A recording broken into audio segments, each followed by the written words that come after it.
Where is my...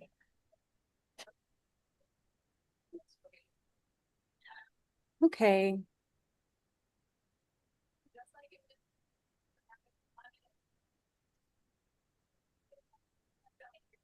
I don't have any of the slides.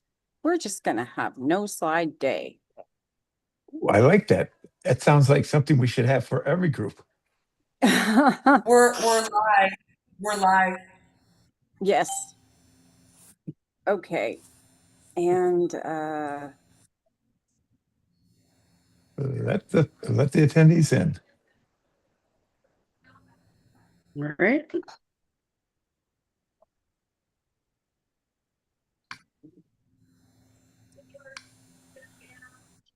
I have the slides, okay.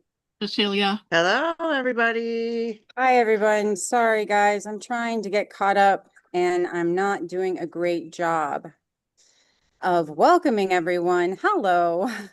Hi, everyone. Welcome, welcome, welcome. I am running from the weather right now. There's a bit of a tornado watch in my area, so I'm driving around. I had to go to a Edgar County Democrats thing earlier, and you know how it is, these darn tornadoes. Anyway, everything's fine. But I just happen to be not where I usually am. So, you know how it is. I hope y'all are doing well. Welcome to Sorting Soup. We are live streaming this on YouTube. So if you do not want your beautiful faces on, now is the time to turn off your video. Although we would love to see you. So as it stands right now, I think we'll be using slides today. Hold on. I'm actually just trying to get logged into my account so that Cecilia? Yes? Cecilia, I have the slides from last Sunday.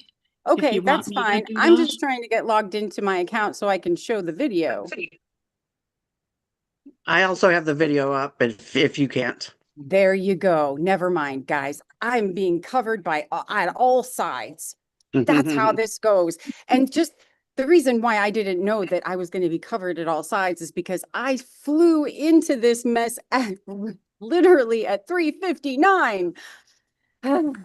So anyway, hi everybody again. Welcome to Sorting Soup Book Club. Today we are going to be discussing chapter 2 of Theresa Lee's Witches, Whores, and Rebels. And to be honest, I'm not there because my head is twirling. So I think what I'm going to do is say, my name's Cecilia. I'll be one of the facilitators. We have Beth and we have Laura. They are also facilitating. We have Dr. Chris. She'll be here as well, helping out. And I think, there we go. There we go. That puts me back on solid ground. Next slide. Yes. Solid ground. Oh, y'all, tell you, it's just been that kind of day. And I do apologize for the sound. I can't do anything about it. You sound fine. Okay. Welcome to Sorting Soup Book Club, the Ladle and Literature Society. We're glad that you're with us today. We're going to be viewing and discussing Witches, Whores, and Rebels by Theresa Lee. And these are from last week. So one of these slides is not going to be correct, but that's okay. Moving to the next slide.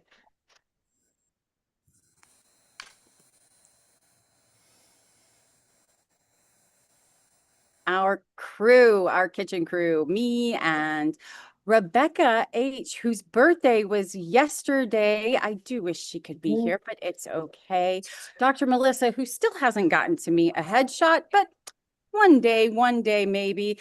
Beth M., our co-facilitator, Dr. Chris, and we have Laura as our stalwart timekeeper and tech support. And Adrian, maybe I hope one day will come back as our vibe check chat monitor. I miss, and she's taking some time to herself, which is all cool. Self-care, y'all, self-care. All right, next, moving on.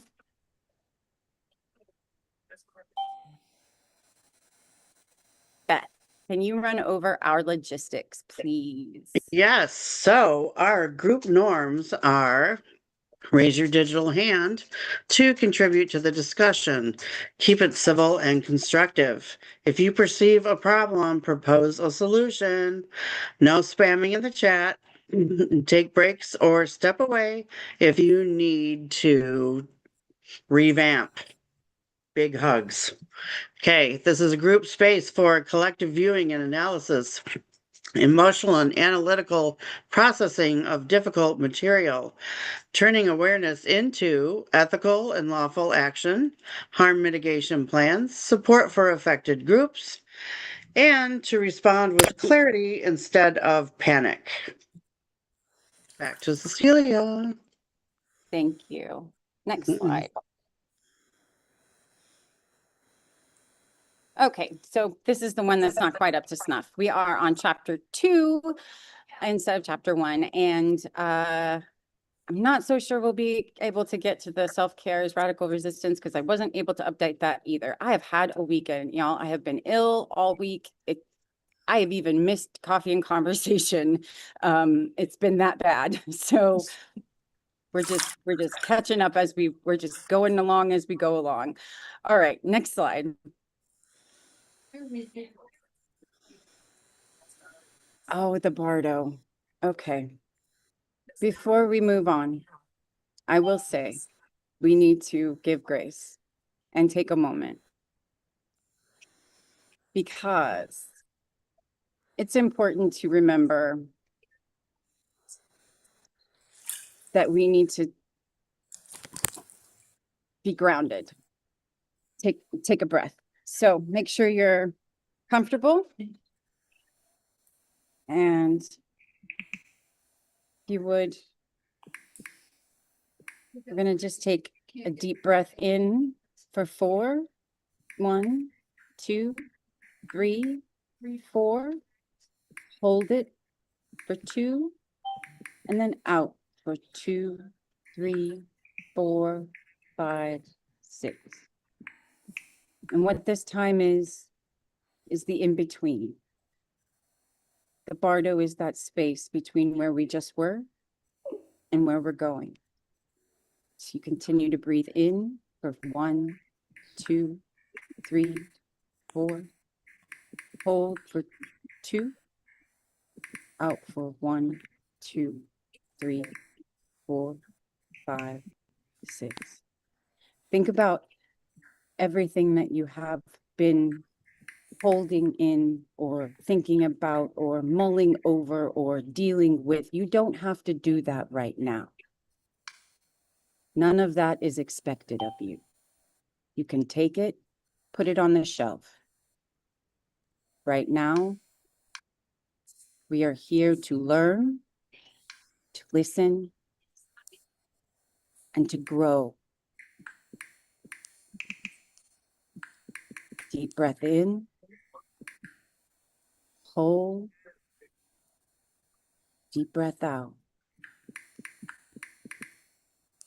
And as you think about this, think about the words that will help you move forward. What do you want from this day, this soup, this hour? Breathe in, 2, 3, 4. Hold, 2. And breathe out that intention for a full 6 count.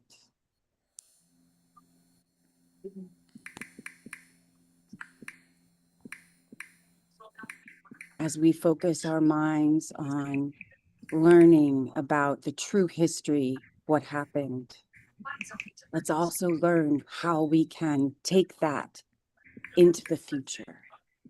So as we stretch, move our heads a little, wiggle our fingers and toes, and come back to ourselves now, I would hope that we can step into the next part together. Namaste. Okay, next slide.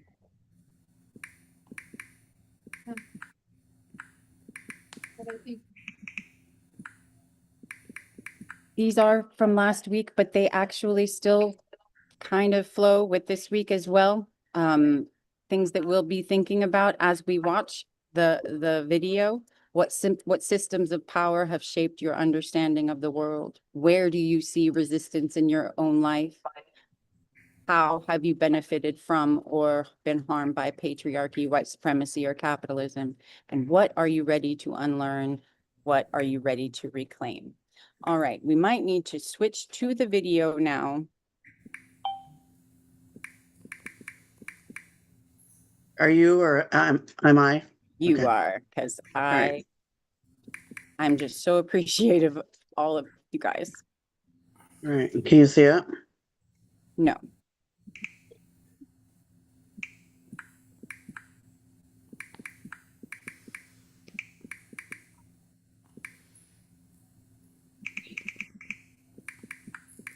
I cannot. Are you sharing your screen?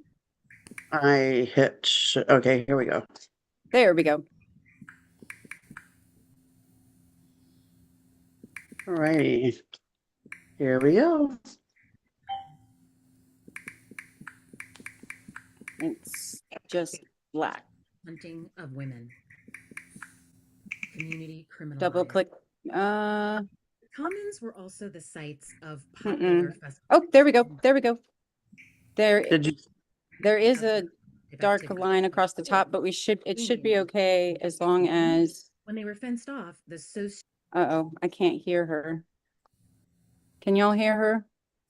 sociality It's very quiet. a particular community was severely undermined. The powers The volume is, oh, Yeah, you might need to turn that up, dear. Thank you.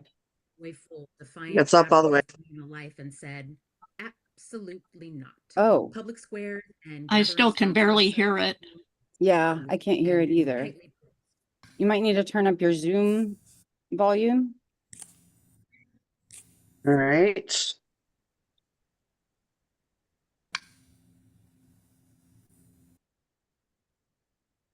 All right. All the volumes are at max.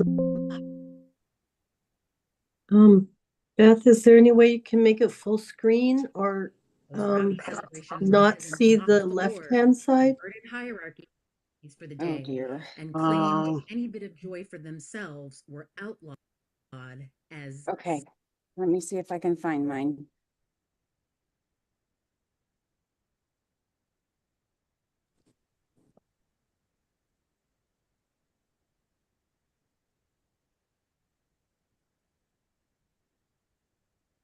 I can try again. Ooh, I found mine. Hold on. You did. Okay. But I mean, you can try again, but I did find mine. I'm logging in. I was just on the wrong. I have so many tabs open, guys, on my computer. It's a little embarrassing. Oh, I had my volume all the way up and on the video as well, so I'm not sure. there we go. Go to series. Finally, it was taking a minute. Did I mention that there's a bit of a storm? I'm a little worried about how. That's okay. Okay. Chapter 2, The Hunting of Women. That sounds like fun, doesn't it? Okay. Thanks, y'all, for rolling with us. I appreciate you so much. I apologize for the issues. Here we go. Let's see if I can y'all see that? Mhm. Okay. Now, if I try to make it bigger, this is where we've had issues in the past. When I try to make it bigger, you can't see it. So first of all, let me make sure you can hear it. Chapter 2, The Hunting of Women. Can you hear it? Yeah. Community Yes. criminalized. Yes. Okay. As long as you can hear it. Now. Yes. Okay, hold on. Now I want to see, can you see it? Nothing. Yes. Can see The it. commons were also the sites smaller. of Still the same size. popular festivals and other collective activities like sports, games, and community meetings. When they were fenced off, the sociality that had characterized that particular community was severely undermined. The powers Would it be bigger if we Get it big. defiant fabric of communal life. get rid of the left-hand side? Can you There you go. Yeah. That makes it a little bigger. Okay. I will do there and we will start it again. Chapter We're on 2, chapter 2. Okay. hunting of women, There we go. community criminalized. Good The job. commons were also the sites of popular festivals and other collective activities like sports, games, and community meetings. When they were fenced off, the sociality that had characterized that particular community was severely undermined. The powers that be took one look at the messy, joyful, defiant fabric of communal life and said, absolutely not. Public squares and gathering spots were suddenly deemed disorderly and tightly policed. Festivals and carnivals, those rowdy celebrations where peasants mocked the lords, inverted hierarchies for the day, and claimed any bit of joy for themselves were outlawed as sinful. This was particularly intense during the Protestant Reformation, the 16th century religious movement that challenged the Catholic Church's authority, leading to a split that created new Protestant denominations.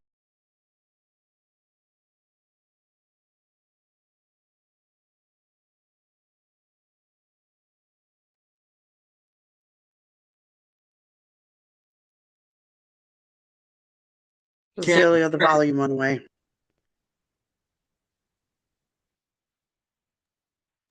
Can't No hear. sound, no No sound right now. sound. No sound. You're muted too.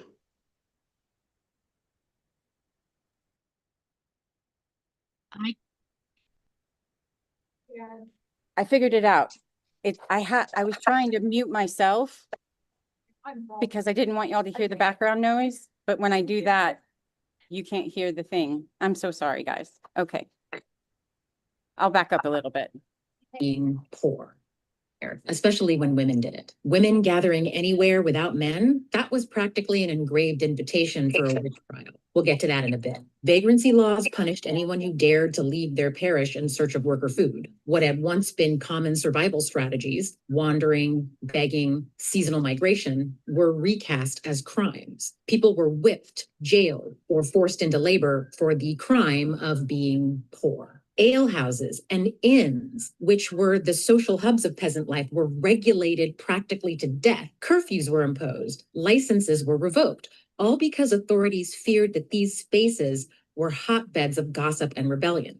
These are what we refer to now as third spaces, spaces where people can gather, don't have to spend money, but can just be with each other in a communal and fun way. They criminalized third spaces and mutual aid networks, any guilds that admitted women, parish relief organizations, money lending circles were stripped of autonomy and pulled under church and state control, dismantling community care and redefining it as dangerous. Any activity that was not deemed productive was criminalized. That meant both leisure time and any non-reproductive sexual relations. While the intolerance and criminalization of sodomy dates back to the Roman Empire, it intensified during this period. By the late 13th century, homosexuality was criminalized in most of Europe. The first civil law against sodomy in England was the Buggery Act of 1533. Seriously, that's what it was called. The Buggery Act of 1533. I'm not kidding. This aptly named piece of legislation made sodomy punishable by death by hanging.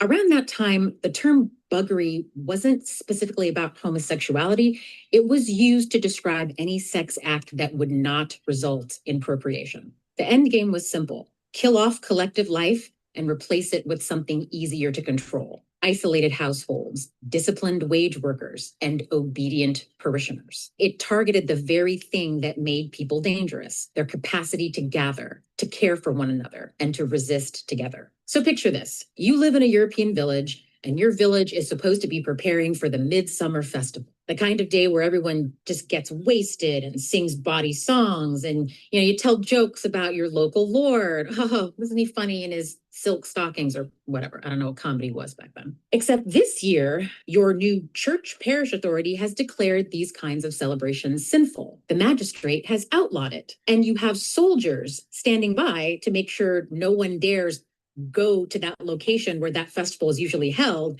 and lights the bonfire. It is surrounded by soldiers. You can't get in. What was once a community celebration was now a crime. Imagine your local Christmas market during the holidays or your farmer's market. Imagine National Guard troops standing outside, not letting you go in, not letting vendors sell food, preventing that from happening. Sadly, in the United States, pretty soon you might not have to imagine that. Peasant life was hard, so anything that allowed you to just relax for a few minutes and laugh in the face of hardship was sorely needed. Now, the forest is fenced, your right to gather herbs is now considered trespassing, and the alehouse has an early curfew because authorities are convinced that women drinking and laughing together, they must be plotting sedition. Meanwhile, if your cousin dares to leave the parish to find work or food, he's branded a vagrant, paraded through the streets and publicly whipped. The church was busy dismantling all the mutual aid networks, weakening the guilds, particularly the guilds that admitted women, and dismantling parish relief, folding all of these things, if they kept them at all, firmly under state control. And in those days, the church and the state were one and the same. So no one can build solidarity without permission from the state, permission that the state, of course, would not grant. And they tried to say that all these actions they took were for the purposes of moral reform. But of course, we know it wasn't about moral reform. It was about control. The Reformation didn't just rearrange churches. It rearranged life. It basically outlawed joy and criminalized survival, all in service of isolating people into neat little wage-dependent households where men held the reins and women's power was quietly absorbed into reproduction. And so many of the men went along with it because if they couldn't control anything outside of their house, at least there was a woman in their house and children that they could control. Community made people strong, and strong people are harder to rule. What to expect when you're expecting a witch trial. The witch hunts were a series of investigations and persecutions, mostly of women, for the alleged crime of witchcraft that occurred in Europe and the colonies between the 15th and the 18th centuries. There's a great deal of historical overlap between the European witch trials, the colonization of the Americas, the transatlantic slave trade, the enclosures, and the criminalization of poverty. It's also no accident that the witch trials peaked just when feudalism was ending and capitalism was taking hold, from about 1550 to 1630. Women were the backbone of the European peasantry and directly involved in peasant resistance. As Sylvia Federici argues in Caliban and the witch trials weren't about silly superstitions. They were a deliberate campaign of terror designed to break women's independence and force us into the straitjacket of this new capitalist order they were building. Midwives, healers, and widows who had lived off the commons or managed their own economic lives suddenly became enemies of progress and a danger to their communities. Their knowledge of reproduction and community survival was criminalized. Their bodies literally put to the torch and their power absorbed into the state and the emerging wage system. This was the final gasp of the dying feudal world. The bonfires, the hangings, the torture chambers were a campaign of terror that targeted women right at the moment when these peasant communities were already cracking under the pressures of land privatization, skyrocketing taxes, and state control that was tightening around them like a noose. And it worked. The witch hunts broke solidarity, turned men and women against each other, training men to fear women's power. They annihilated entire worlds of knowledge, practices, and social relations, healing, midwifery, collective rituals, anything that didn't fit with the capitalist order of waged labor, private property, and patriarchal households. People believed in witches prior to the 15th century, but they weren't persecuted. There were no mass trials, no burning frenzies. Magic was a thing that just existed everywhere in daily life. And while the ruling classes kind of feared it as a weapon of insubordination, the idea of witchcraft as heresy, as something that was against Christianity and an enemy of the church, didn't really take shape until the mid-15th century, when popular revolt, plague, and feudal crises were shaking Europe to its foundations. And that's when the trials began. First in Germany, then spreading throughout Europe. That's when the mythology of the witches' Sabbath was invented, and when witchcraft was elevated to be considered an exceptional crime, meaning the highest crime against God, nature, and the state. Between 1435 and 1487, no fewer than 28 treatises on witchcraft were published, climaxing, of course, with Heinrich Kramer's infamous Malleus Maleficarum, The Hammer of Witches, published in 1486, basically a witch hunter's playbook, endorsed by the Pope himself, Innocent VIII, in a papal bull written 2 years prior. This papal bull of Innocent VIII was conveniently printed for the reader's edification right at the beginning of the Malleus Maleficarum. See? Sending the message, hey, the Holy Father's on board with my plan, so you better get on board with it too. Once this book was printed and with the approval and endorsement of the Catholic Church, it was off to the races. So who was Heinrich Kramer? He was a 15th century Dominican inquisitor whose obsession with female witchcraft bordered on the pathological. In 1485, he brought charges against a noblewoman named Helena Schönbrunn in Innsbruck, Austria, accusing her of witchcraft. The details of this trial are telling. Helena had publicly mocked Kramer during one of his sermons, calling him a fraud and a lecher. She rejected his authority, she questioned his piety, and she refused to submit to his control. That defiance enraged him. The local bishop and the secular court ultimately threw the case out, citing Kramer's behavior as obsessive and self-aggrandizing. They accused him of being more interested in personal vengeance than he was in justice. This public humiliation and the backlash from both the church and the state is likely what fueled the creation of the Malleus Maleficarum. Published in 1486, just 1 year after the Innsbruck debacle, it is one of the most violently misogynistic texts in European history. It argues that women are inherently more susceptible to the devil, driven by lust and weak in faith, and dangerous by nature.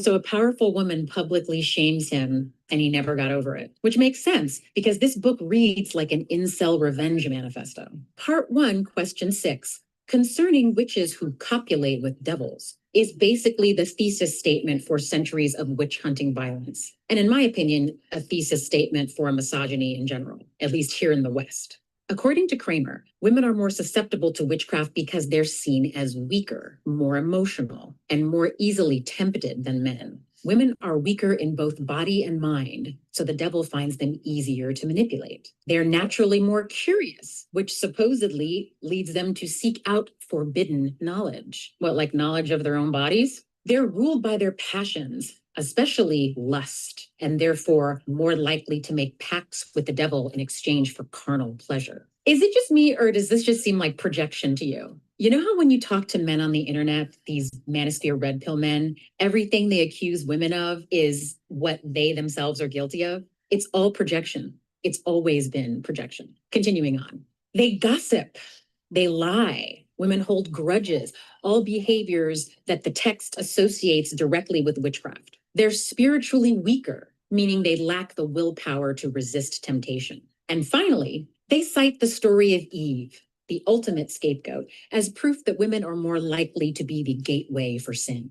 So let's see if I've got this. Women are curious, emotional, sexual, and difficult to control, and that makes them dangerous. The logic of the Malleus Maleficarum is a perfect reflection of patriarchy. It takes ordinary traits of womanhood and turns them into something diabolical, ultimate proof of guilt.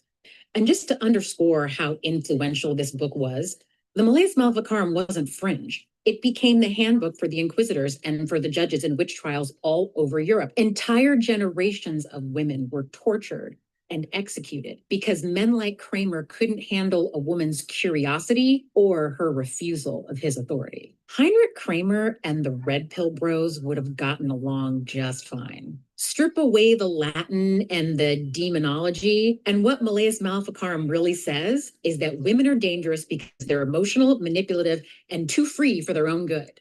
Is any of this sounding familiar? If you haven't watched my Red Pill series, Red Pill Nation, Inside the Misogyny of the Manosphere, watch it. Because what I just mentioned, that's Manosphere Logic 101. In Kramer's world, women are inherently weaker and more irrational, obsessed with sex and easily tempted, liars, gossips, and spiritual traitors in need of male authority to keep them in check. In Red Pill ideology, women are ruled by emotion and incapable of logic, sexually promiscuous and hypergamous, always chasing them high status men, manipulative and dishonest about their desires, only valuable to men if they're submissive, young, and low mileage, i.e. easy to control. Both believe women are naturally prone to deception, incapable of self-governance, and must be dominated to preserve the social order. Kramer used theology to argue for women's subjugation. Red pillars use pop psychology, evolutionary biology, and algorithm-boosted TikToks, but the end goal is the same: control. And just like Kramer blamed witches for storms, sickness, and political instability, modern red pill influencers blame women for the decline in marriage, low birth rates, and the death of masculinity, and even economic collapse. When men feel powerless, patriarchy hands them a scapegoat, women with opinions and options. For the people in power, accusations of witchcraft were a deliberate flex of state power and tyranny. But for the average villager, they were a coping mechanism, an attempt to make sense of a world that seems like it's collapsing all around you. Life in medieval villages was tough. It wasn't cozy cottagecore. It was war, plague, and desperation. Across Europe, religious violence raged between Catholics and Protestants, tearing communities apart. Epidemics swept through towns without warning or mercy, killing children, the elderly, and anyone unlucky enough to encounter the afflicted. There were no vaccines, no germ theory, no weather forecasts, just death all around you with no explanation. So people looked for one. When your crops failed, your baby died, or your livestock dropped dead overnight, it was easier to believe that someone had cursed you than to accept that life was simply cruel and unknowable. Just like now, it's easier for some men to believe that all women are like that, promiscuous, hypergamous, manipulative, immature monkey branchers who are going to steal all your money in divorce court, instead of just accepting that she just doesn't want to have coffee with you, Brad. Witchcraft gave catastrophe a face and a name. It let you blame the weird old lady next door or that slut down the road for all your problems. By the mid-1500s, as the Spanish conquistadors were massacring indigenous populations in the Americas, Europe was ramping up its own internal conquest of women. The Inquisition gave way to secular courts, and witch trials exploded. Between 1580 and 1630, coincidentally, around the time when mercantile capitalism was starting to take off, that's when witch hunting hit its peak. Legal codes made it official. Holy Roman Emperor Charles V's Carolina Code, enacted in 1532, made witchcraft a capital crime. England passed witchcraft acts in 1542, 1563, and 1604. In Scotland, France, and the Spanish Netherlands, ordinary people were encouraged to denounce their neighbors. Witchcraft prosecutions weren't about damage to people or property anymore. Witchcraft itself was the damage. Speaking of Scotland, we have to talk about King James. When James VI of Scotland, later James I of England, rose to power, he brought with him a 90s boy band level obsession with witches and demons that would shape law, theology, and mass hysteria on both sides of the border. James wasn't just casually superstitious. He was convinced that the devil was not only real, but politically active, and that witches were his foot soldiers sent to undermine the divine order and royal authority. James's paranoia kicked into overdrive around 1589 when his future bride, Anne of Denmark, attempted to sail to Scotland to marry him. During each of her many attempts to travel to Scotland, her ship was hit by violent storms, and James became convinced that it was no mere act of God. Oh, no. He believed witches had conjured the storms to sabotage the royal union. Not long after, a full-blown witch panic erupted in North Berwick, Scotland, where dozens of women were tortured and tried, accused of everything from sinking ships to plotting the king's death. One woman, Agnes Sampson, a different Agnes Sampson from the one previously discussed, was forced to confess under brutal interrogation that she had raised the storms on orders of the devil himself. But James wasn't content to just punish witches. He really wanted to do a deep dive into the study of them to really define what they were. In 1597, he published Demonology, a scholarly work in 3 volumes that defended the persecution of witches and laid out the supposed mechanisms of sorcery, demonic pacts, and spiritual seduction. He framed witchcraft not only as a spiritual crime, but as a political one, an assault on the divine right of kings. It's no accident that under his reign, the English Witchcraft Act of 1604 expanded the definition of witchcraft and increased the penalties. James's obsession didn't come out of nowhere.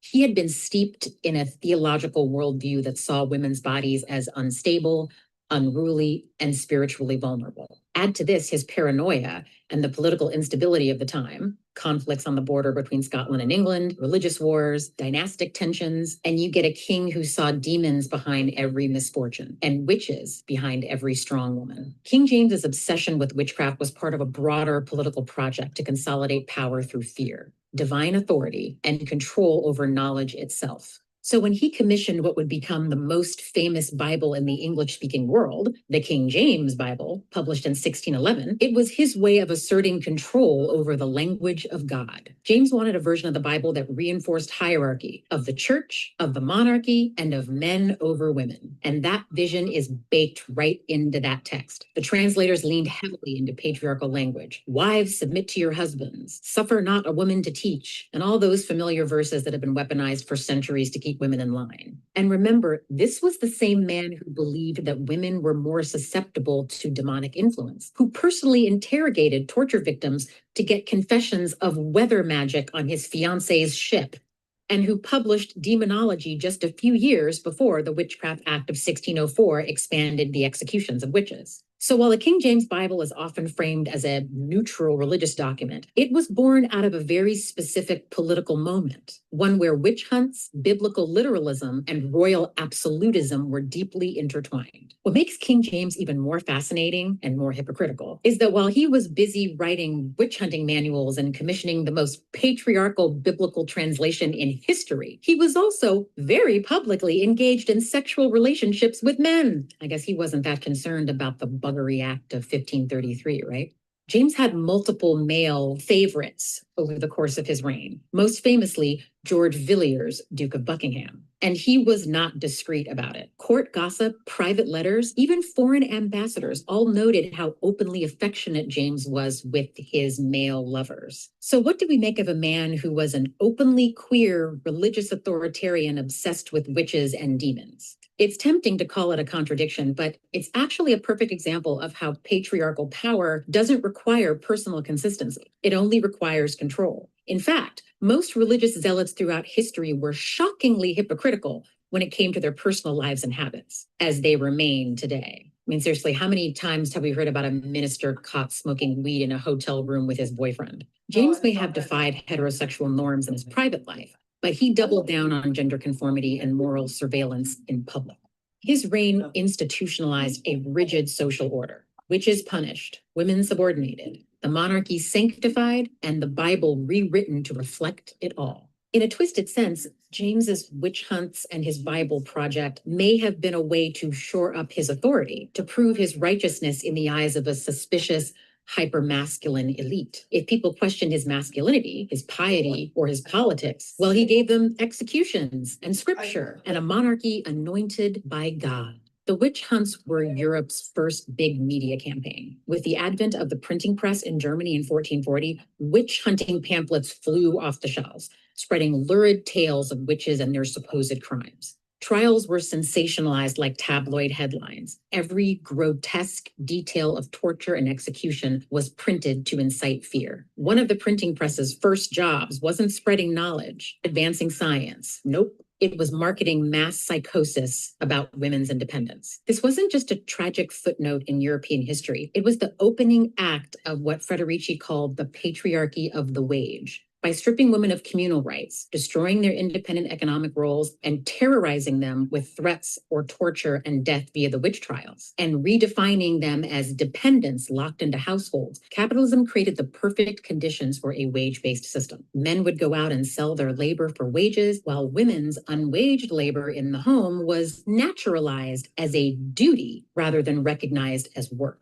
They were too scared to step out of line, to do anything to draw attention to themselves, like live alone or with other women communally, or sell their services as healers. The burning of witches cleared the ground for a new world order, one where women's economic power was annihilated so that capital could keep building itself on their unpaid labor. The witch trials and the enclosures were twin strategies in the same project, the violent divorce of people, especially women, from the means of survival. What was it that these powerful men were so afraid of?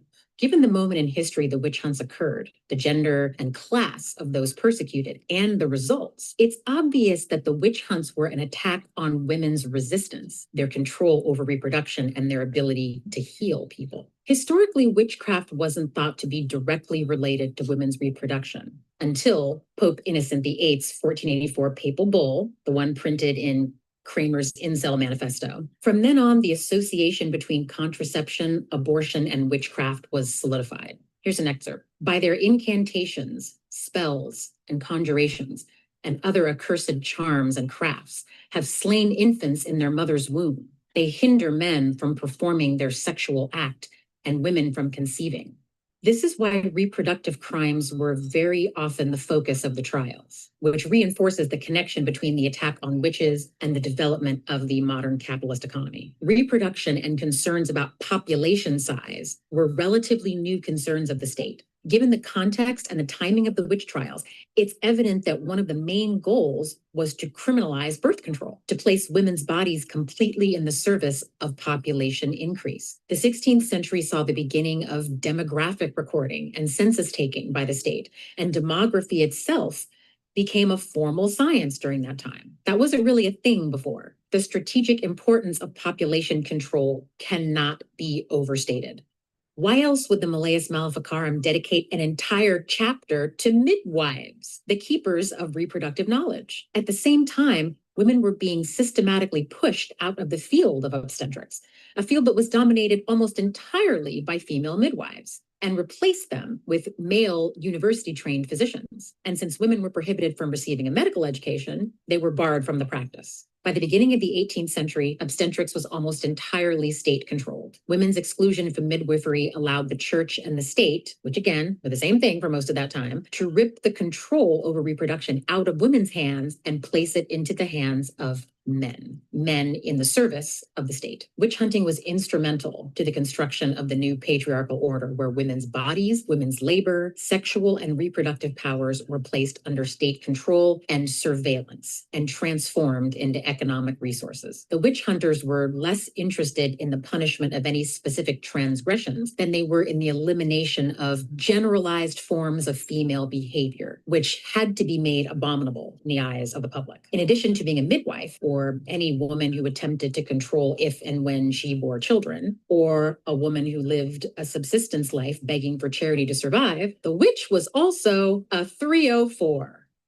This is a good time to talk about the Madonna whore complex. The Madonna whore complex is a psychological and cultural concept that has historically shaped perceptions of women, rooted in the binary view that separates women into two contrasting categories: the virtuous, nurturing Madonna and the promiscuous, immoral whore. This dichotomy originated from religious and societal views prevalent in medieval and Renaissance Europe, where women were judged based on their purity and chastity. The complex was further reinforced by religious teachings, art, and literature that idealized the Madonna figure as the embodiment of purity and virtue, while simultaneously condemning the sexualized or sexually active woman as morally corrupt or deviant. Over time, these notions persisted and permeated cultural attitudes, influencing social and gender roles, restricting women's autonomy, and contributing to the stigmatization and repression of female sexuality. Despite gradual shifts in societal attitudes, the Madonna whore complex continues to impact perceptions of women today, contributing to issues surrounding gender stereotypes, sexual liberation, and moral judgment. It's a reflection of deeply ingrained patriarchal beliefs about female sexuality and worth. Recognizing and understanding the origins and persistence of this complex is crucial for fostering more nuanced and equitable perspectives on gender and sexuality, challenging the simplistic labels that have historically constrained women's rights and personal expression. In other words, the Madonna whore complex is total bullshit, and both men and women will live much happier lives if they just ignore it. Any woman who engaged in sexual activity outside of marriage or without the intent to procreate was branded as a whore. Just having a reputation as the town tramp, regardless of whether or not it was true, was evidence that you were a witch. And the amount of sexual sadism that was involved in the torture of the witches reveals a level of misogyny unmatched at any other moment in history, either before or since, except for the treatment of enslaved Black women by their masters in the Americas. Accused women were stripped and shaved because the witch examiners thought that the devil hid in women's hair. I can't help but be reminded of the weird obsession with Black women's hair, shaming us for wearing wigs and braids, accusing us of deceiving them by covering our natural hair. Apparently, the devil isn't in the details. He's in the lace front. These women were pricked all over their bodies, including in their vaginas, in the futile attempt to search for the devil's mark. They assumed that Satan branded his servants the way that masters would brand their slaves. Being raped by the inquisitors and witch hunters was a very common occurrence for an accused witch. They investigated their virginity or lack thereof, since virginity was considered a sign of innocence, that you had not, in fact, copulated with the devil. If the women refused to confess, they were tortured even more. They tore their limbs, crushed their bones, forced them to sit on iron chairs with fires lit underneath. And when found guilty, they were either hung or burnt at the stake at public executions where the attendance of the citizens of the town or village was mandatory. They forced you to watch your neighbors burn to death. Also mandatory was the attendance of the accused witch's children, in particular her daughters, who would sometimes be whipped in front of the stake as they were forced to watch their own mother burn to death. The witch was also the rebel woman who spoke up for herself, argued, cursed, or didn't cry when they tortured her, the strong woman. And we know how much the world hates those. Yeah. Calling women rebellious just described the personality of the average peasant woman during that time. I'm sorry, have these people ever met working class women? Working class women are not to be fucked with. Women who grew up in abject poverty, they're tough. These women weren't shrinking violence. You had to be tough in order to survive during that time. They'd survived war, disease, famine. Generations of these women were at the forefront of the struggle against feudal power. It wasn't just the crimes of women. It was womanhood itself, particularly that of the lower classes, that was on trial.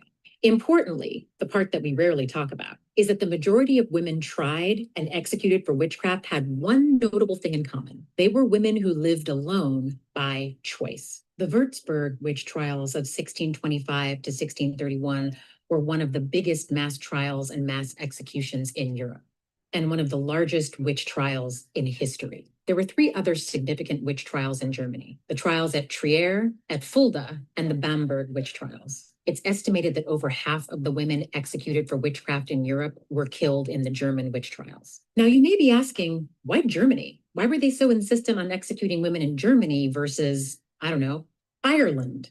It wasn't just religion. It was a lethal mix of political centralization, religious anxiety, misogyny, and legal culture. Protestant areas where secular courts had more power and theology emphasized individual sin and female temptation were often the most intense zones of persecution, places like Germany and Scotland. Meanwhile, regions with more skeptical legal institutions, stronger communal norms, or different theological frameworks saw far fewer witch trials and more pushback against the panic. Notably, the women in the German states had a long history of participation in the marketplace, and we consistently see the most intense witch hunts in areas with the strongest traditions of female economic independence. Conversely, regions where women had far less economic autonomy experienced fewer accusations. Interesting. Also notable is that most of the witch hunts in England occurred in Essex, which is where most of the public lands had been enclosed by the 16th century. Any place where there was no land privatization, no enclosures, no witch trials. So while most of the women accused were poor, the witch hunts were most popular in areas where women were experiencing the most economic independence, where the most public land had been stolen, and where there were unmarried women living alone by choice. How interesting. Does any of that sound like a coincidence to you?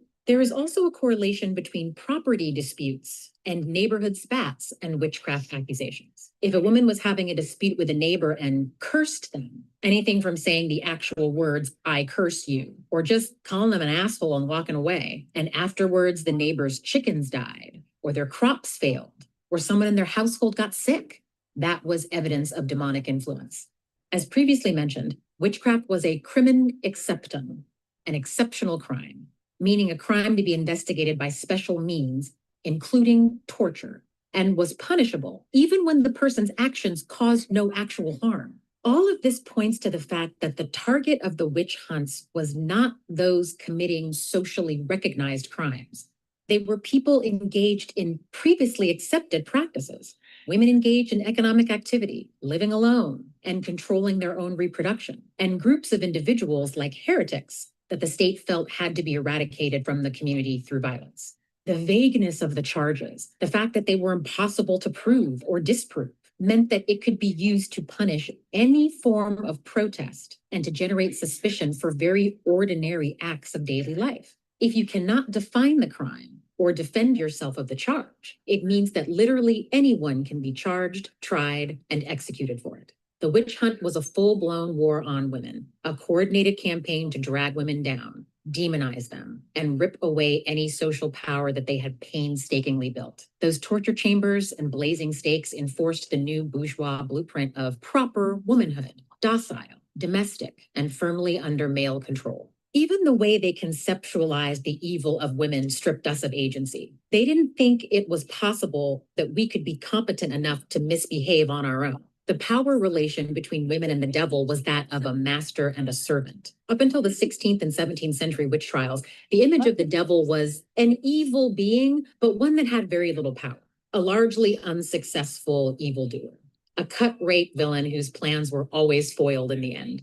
The dog napper. Might have gotten away with it too. Wasn't for these blasted kids. But when the witch trials came along, suddenly the devil was this master manipulator. He was the woman's owner, master, pimp, and husband all rolled into one. They didn't think that women were powerful enough to conjure him up on their own. No, he always came to us. Witch hunters were so preoccupied with preserving male supremacy that even when in rebellion against divine law, women had to be seen as subservient to a man. The pact with the devil was a kind of demonic marriage contract. The witch hunts trained men to see women as destroyers of the male sex, to fear them, to see women as a threat to masculinity. Sound familiar? The Malleus Maleficarum described women as lovely to look at, but dangerous to touch, that women attract men only to undermine them, to steal their souls. A witch could control a man's erection and could castrate them and steal their semen, even steal their penis. This is the germ of the idea that women are responsible for men's behavior,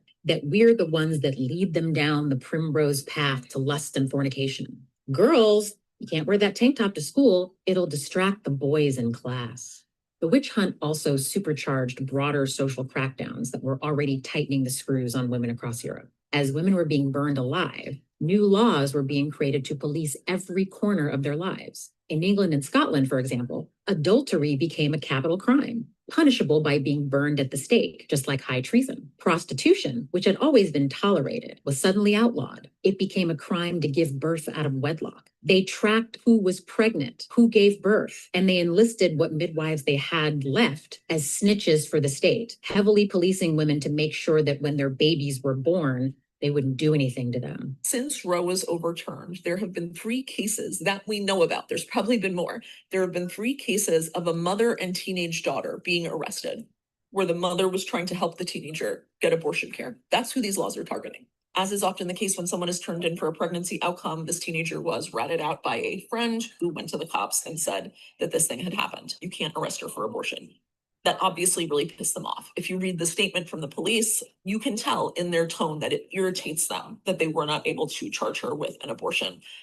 They use really stigmatizing language. They say things like the mother and daughter abused the corpse of a newborn baby, just really ridiculous shit. And so they really wanted to figure out a way to punish this mother and her daughter. And so they found a roundabout way to get around this prohibition on charging abortion patients. What they did was essentially what we have seen cops and prosecutors do in every criminalization case since Roe was overturned. They charge them with things like abuse of a corpse and concealing the death of a child.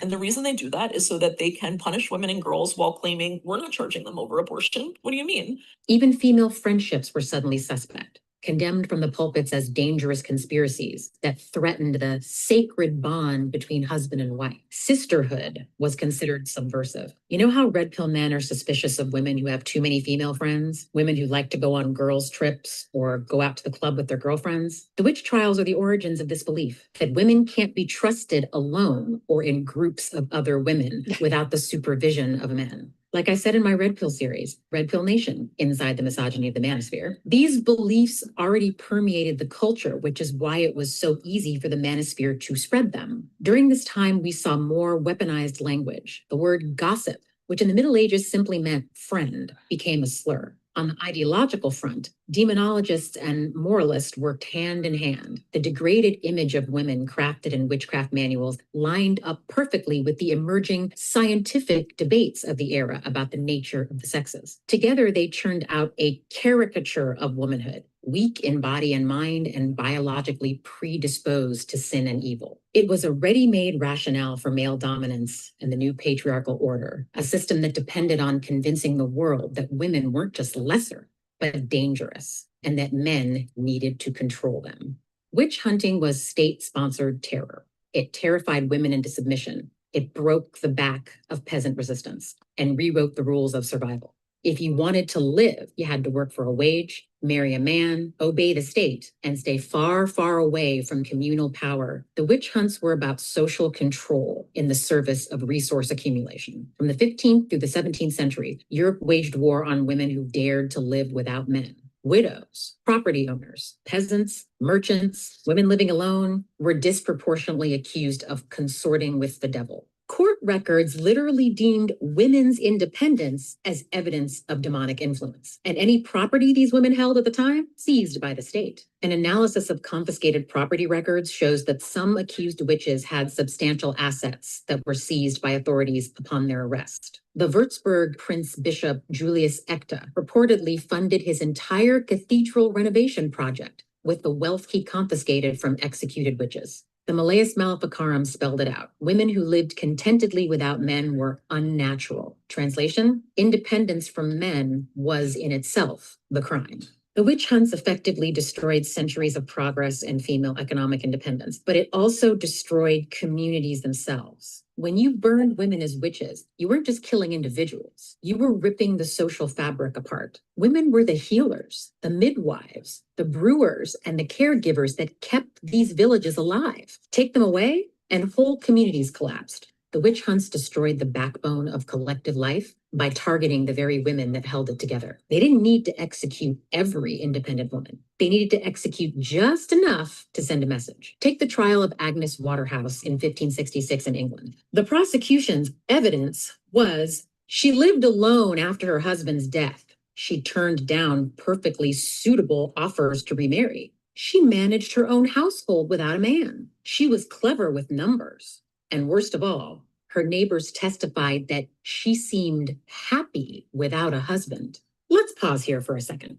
Imagine standing in a courtroom on trial for your life while a bunch of men with jowls, intense body odor, and ink-stained fingers gravely announce, "Your Honor, she pays her bills, balances her checkbook, and smiles without a man telling her to." Clearly, the devil is involved.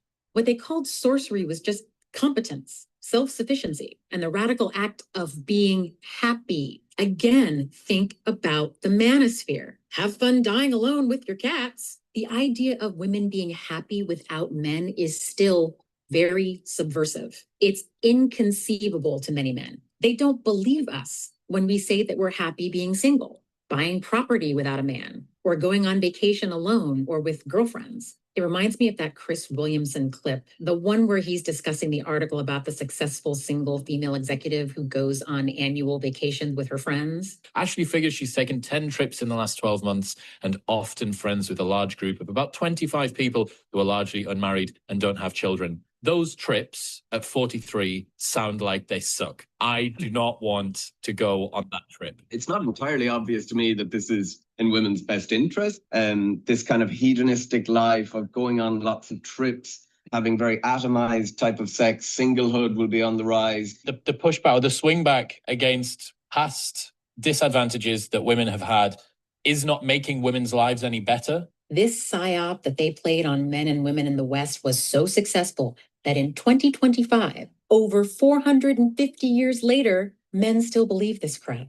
These weren't crimes that Miss Waterhouse committed. They were achievements. But in the twisted logic of the witch hunters and the manosphere, who are basically digital witch hunters, independence is a sin. And as I mentioned earlier, if you zoom out, the regional variations of who got targeted tells us a lot. Places where women had traditions of economic power, trading goods, running businesses, handling money. These areas saw the most brutal prosecutions. But here's the thing, though. The truth survived. Women proved centuries ago that women's happiness has never depended on marriage, on motherhood, or on male approval. That's why their stories and this history matters now more than ever, because the same forces that branded independence as unnatural then are still working overtime today, repackaged but pushing the same lie, that autonomy makes women evil, selfish, masculine, broken, or incomplete. The radical thing that these women did was to live on their own terms. That was their revolution, and it can still be ours.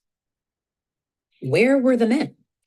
We are told by so many men that we need them, that they are our protectors and providers. So you might be asking, where were the men and why weren't they protecting the women in their communities from being unjustly executed by the state? While there were individual instances of husbands, sons, or fathers trying to save their female relatives from execution, there was no organized effort by men. As a group, they didn't protect women. They let them burn.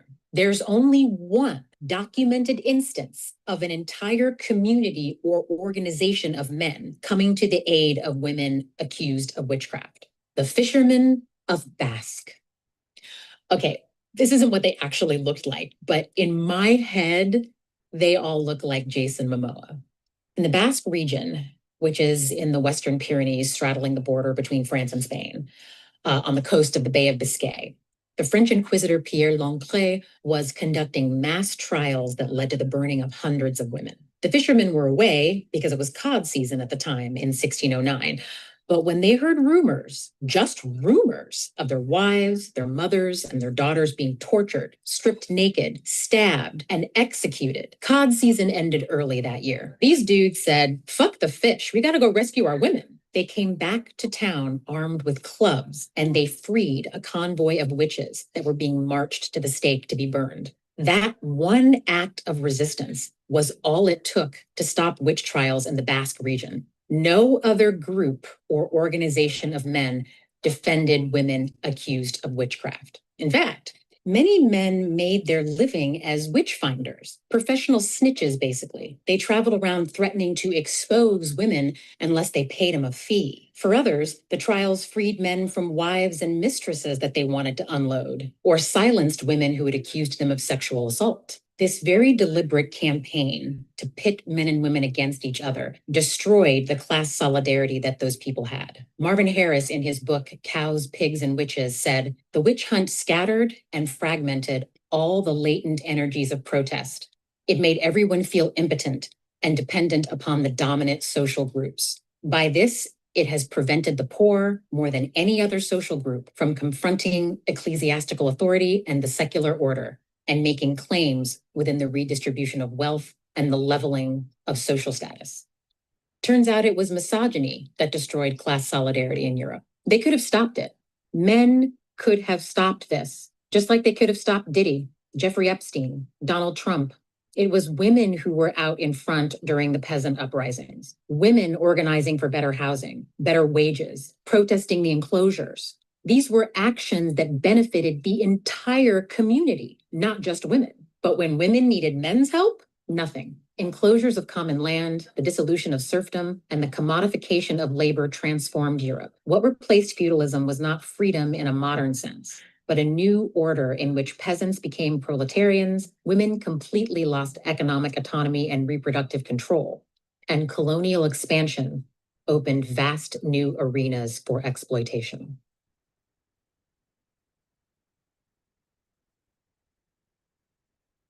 Okay. Ooh. Well, that was a lot.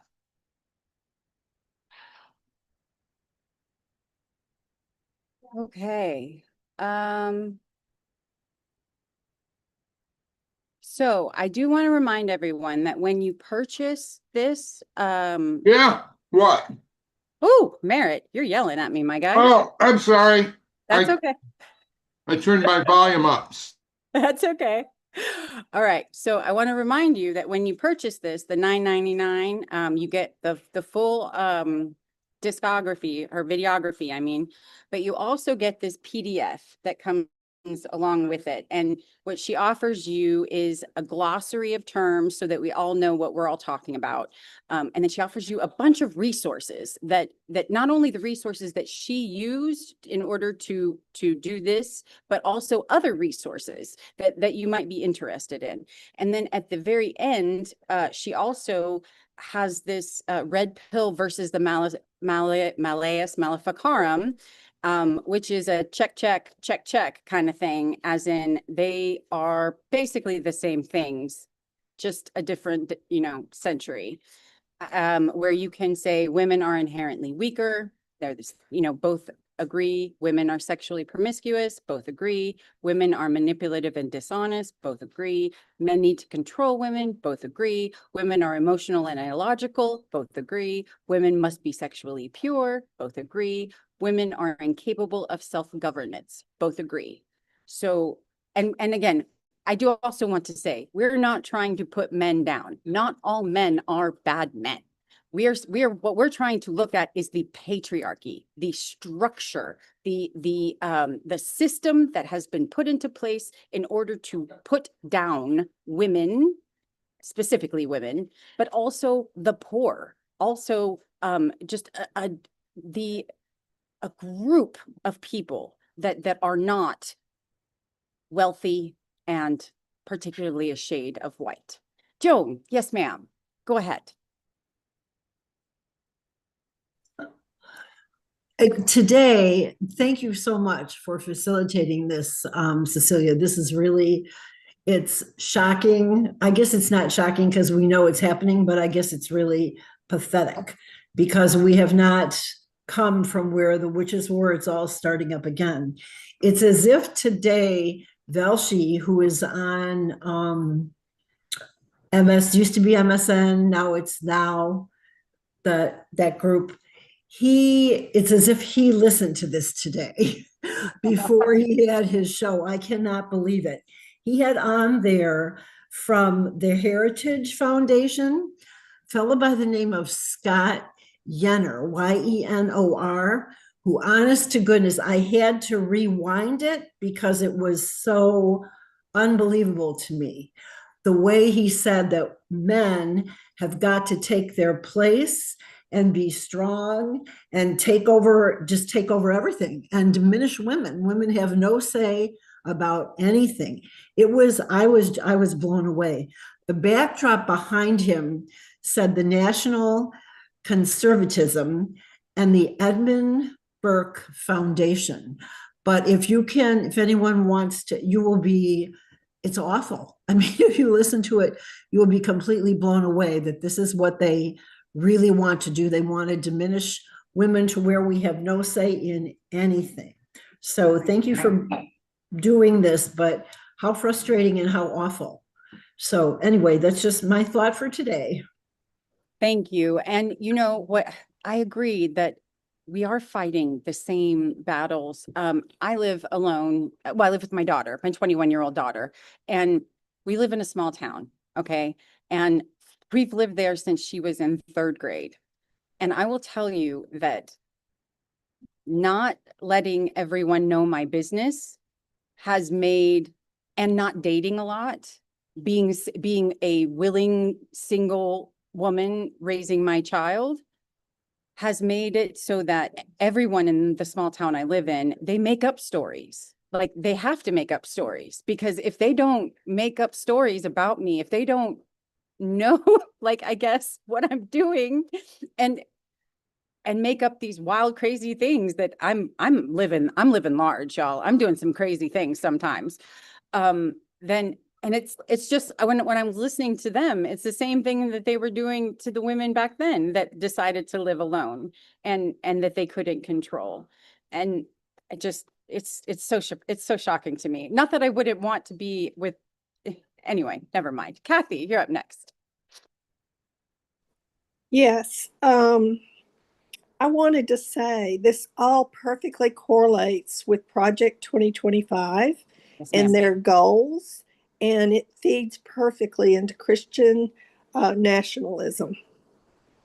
And I mean, it's all appalling, but when I watched it before, I watched it with you because I subscribed to the series, because she talks really fast. It was easier for me, therefore, to listen to it twice so it kind of sinks in. And it just seems to me that the Trump administration and the GOP are following the exact playbook that has happened in history, just trying to repeat it over again. And even with ICE, I mean, that's basically what ICE did with immigrants. So it's all the same pattern. Kathy, it's so funny you should say that because I wrote that down, the state-sponsored terror. Yeah. When she said that's what the witch trials were. Well, we have state-sponsored terror right now, and that's what we're going through once again. Yep, exactly. Thank you so much. I agree. I appreciate that. Constance, I missed you. I'm so glad you're back from California. How you doing?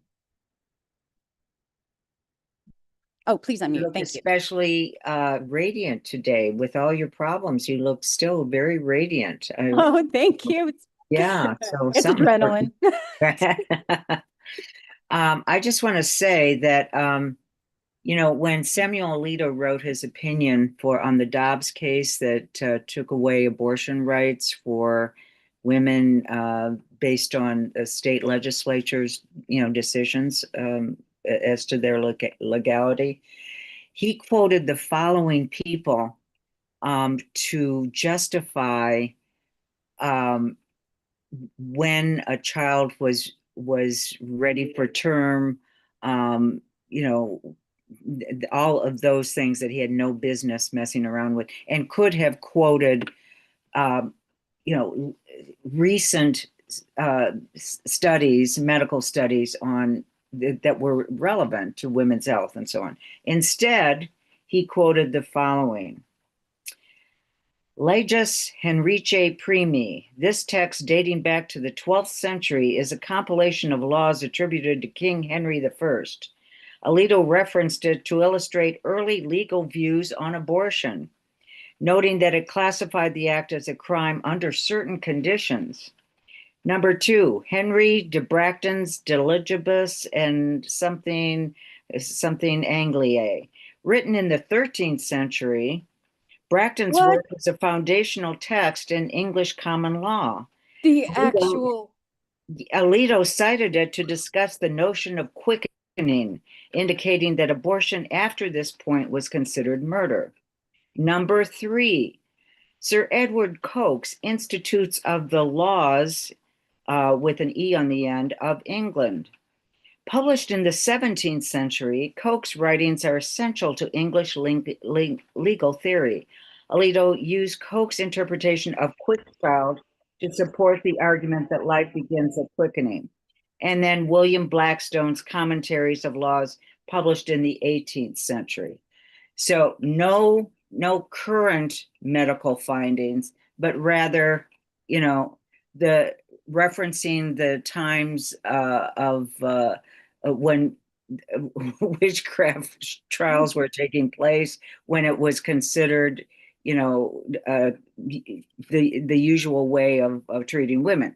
So I'm just as further evidence in case we needed it. Why should we care about, the updated health of women these days? That's right. That's right. He had to fall back on these, ancient misogynists. Yeah. Well, thank you, Constance. I appreciate that. All right, Ellen, you're up next.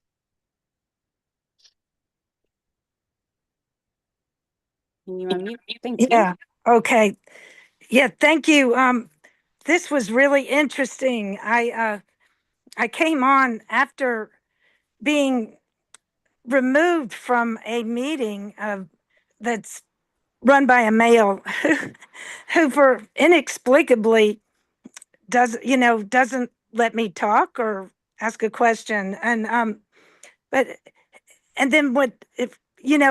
it really just reinforced. I was going to fight that, and I thought, I'm going to go to this other meeting, and it just hit me perfectly. And I'm running for Congress and crazy about how to organize and get the women's vote, and this just told me how this is what we have to do. We have to organize women and realize that there is a kind of, to me, invisible war against us. And, it's taken me a while, but I'm also really interested. I gave myself 2 goals recently. One is to prove my ancestry through this colonial dames back to when on 3 sides, I'm related to Pocahontas's Aunt Cleopatra and Governor, he was Hal Wyatt, and who was the first minister and the governor, brother of the governor, and the Robert E. Lee. But they were, and I've been looking for a way to tell this story to like the colonial dames, and it's just so interesting that usually in conservative women's groups, you just think you don't want to bring up awkward subjects. But I think this book and this course is perfect way to, and we're also tracing the history of women's influence, from the 1600s and on. And so, anyhow, thank you for suggesting this. Well, thank you for being here, Ellen. We appreciate you. All right. Miss Julie, you're up next. Oh, hello. Hey. Let's make it my camera right. Anyway, yeah, this is so interesting. I appreciate all the feedback too. I was wondering, Constance, if you could maybe post a link to what you were speaking of, because that was mind blowing. For some reason, Cinderella popped in my head, and I'm trying to reconcile how that works in with all this, because that story it has been told to us over and over. It's still told. I'm trying to think of a recent movie where it's retold in different ways, but what does it mean? So I want to examine that further, because that comes from the peasants and anyway. So I'm just telling you kind of what popped in my head. And what else? I didn't get what 304 meant. And then I also jotted a note about when the Bible was rewritten, and that's another thing that's kind of happening with the Christian nationalism. They're rewriting the rules of religion right now, it seems, so to fit their needs. I agree. And then other than that, I did have a little bit of, I did purchase, and I was having a little problem. I was able to download and run it, but I don't know how to store it. So I might need some, maybe Laura or someone can help me later on that. I won't take up anyone's time now, but I did have, maybe other people had or will have the same issues as me. That's all. So. All right, no worries. Thank you. And I appreciate you bringing up the Bible, because that's something else I wanted to talk about. The St. James Bible did more than just rewrite a few things. It took away the women. It took away the women ministers, because there were a lot of husband and wife ministry in Jesus's ministry. And they retook, instead of Jana, they made it John. So you would see these men and men become partnerships and going off and being minister partnerships, and that used to be men and women. So if you go back to the original Aramaic and the original Greek and the original Hebrew, you can see where they changed, where they took out women's influence in the St. John's, or not St. John's, in that original St. James Bible. And I think also they played up a lot of the women magician and women as witches, women as tarot, women as, they played up a lot of that mysterious, it's a lot more, because before it was just a part of daily life. It was another way that a woman could make her extra money.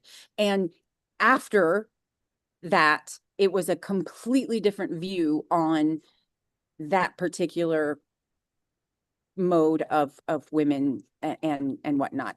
Anyway, you reminded me of that, Julie. Well, yeah, and I just wondering, did they rewrite the Old Testament as well as the New, or does anybody know, or was that just the? We were, I believe she was referencing the New Testament, but I wouldn't doubt that some of this goes all, I wouldn't doubt that there were Jewish issues as well, going back, Yeah, this whole thing is just bringing up so many questions. Exactly. Yeah, and that it's great. I love it. Thank you. Not that I need That's what I any love more too. to think about. I'm such a digger. Like, yeah, I can go down a dark, like if you put me into a college librray, oh gosh, guy, just don't even. I can go down and do some research for hours and we'll hours. lose you. You'll be gone. Yeah. Uh-huh. Okay. All right, Marta, you're up next. Yeah, I have some thoughts. They're not connected. It's kind of a grab bag, just reactions to all of this. What really jumped out at me was that these men don't need to be consistent. They just need to be the ones holding the power. And we can look at Pete Hegseth and so many others and all their stark inconsistencies. And they just needed to be the ones to grab the microphone. I think for me, I was thinking that women that I know when they're at their strongest, like if you were going to talk about equality at their strongest, is an ability to tend and befriend. And it seems like that was just so under attack.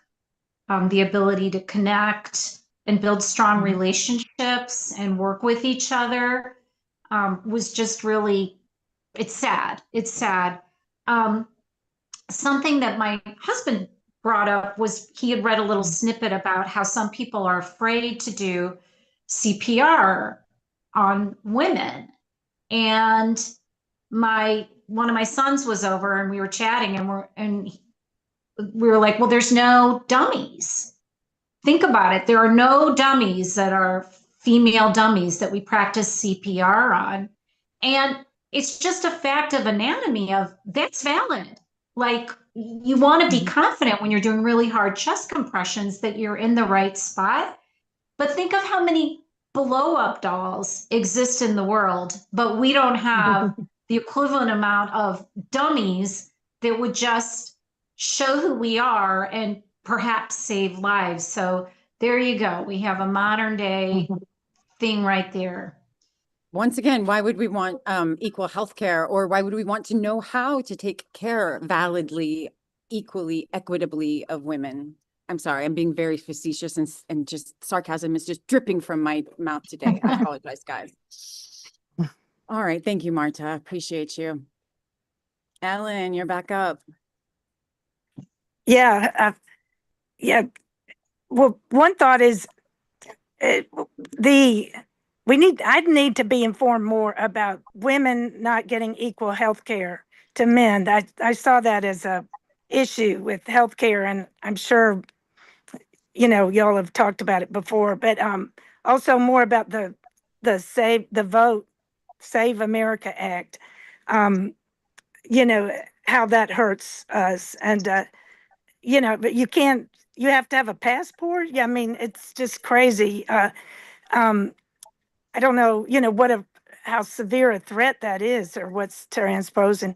But what's interesting about this, I've really studied 1600, and the King James Bible was the first time the Bible was ever printed. But during that period, right before that, and Queen Elizabeth, or King Henry VIII, and his last wife of the Henry VIII was her best friend was trying to read the Bible, and that was a crime. And she was burned at the stake. And so she, Anne gave her a little thing so that it blew up. And so she didn't have to feel the pain. But, and then our world came over here, women, these Sandys family, they were all Shakespeare, but to start really a new world where you could read the Bible, and it was largely, by the women. There's a series, Jamestown, that you could just see that women really have been really saving America this whole time, right? And the men have been actively fighting it. And I watched Iron Jawed Women, Iron Jawed Angels was a movie. And, I had to see it to realize how aggressively men fought the women's vote. People should watch that. Okay, I'll stop there. Thank you. Oh, okay. Thank you. Thank you, Ellen. I appreciate you. And yeah, you reminded me of something. That's what I was writing down. Currently, of course, with all of the Jeffrey Epstein stuff that's coming out, people in my I'm not only a Gen Xer, but I fall in this age group of a Zennial. We happen to be like right in between a Gen Xer and a millennial. Anyway, we happen to be realizing right now that our entire childhood was kind of branded by these pedophiles. All of the clothes that we wore, all of the perfume that we wanted, all of the stores that we hung out at, y'all, everywhere that we wanted to go and be at, they owned them. They were the ones that were putting out this year's style. They were the ones that were putting out, all of these things. And we are coming to understand that, did they groom us? Like, did they groom an entire generation of people in order for this moment right now, when the Epstein files would come out, just so we wouldn't go after them?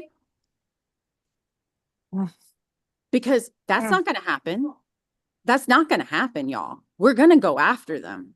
But my point is, we are coming to realize that all of these men who were in power had such a huge impact on our growing up, whether we thought we were skinny enough. The limited and the limited two, they did these sizes they were like 2 sizes too small on purpose, so that girls always felt like they were too fat. Like, and that was an Epstein idea, guys. This is what I'm talking about. Anyway, okay, sorry. Constance, you're up next. Okay. I am unmuted. Yeah, I would just add Lex Wexner and Victoria's Secret. That was a huge, powerful cultural force. I would just say, I love Shakespeare. That King James the First preoccupation, obsession with witches influenced William Shakespeare's creation of the play Macbeth. And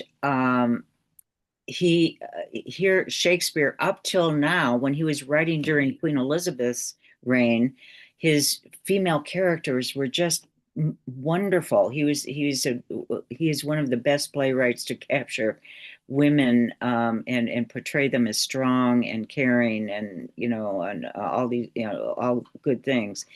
And yet when James came around, it seemed to me like he wanted to suck up to King James and play into James's preoccupation with witches. I will say, and then there's Lady Macbeth, who's a real piece of work. But he didn't go all the way. Macbeth was in the end the real villain of the piece, and Lady Macbeth paid her price, but it was Macbeth who in the end was the biggest serial killer and villain of them all. But I'm just saying that even Shakespeare can be influenced culturally by the people in power.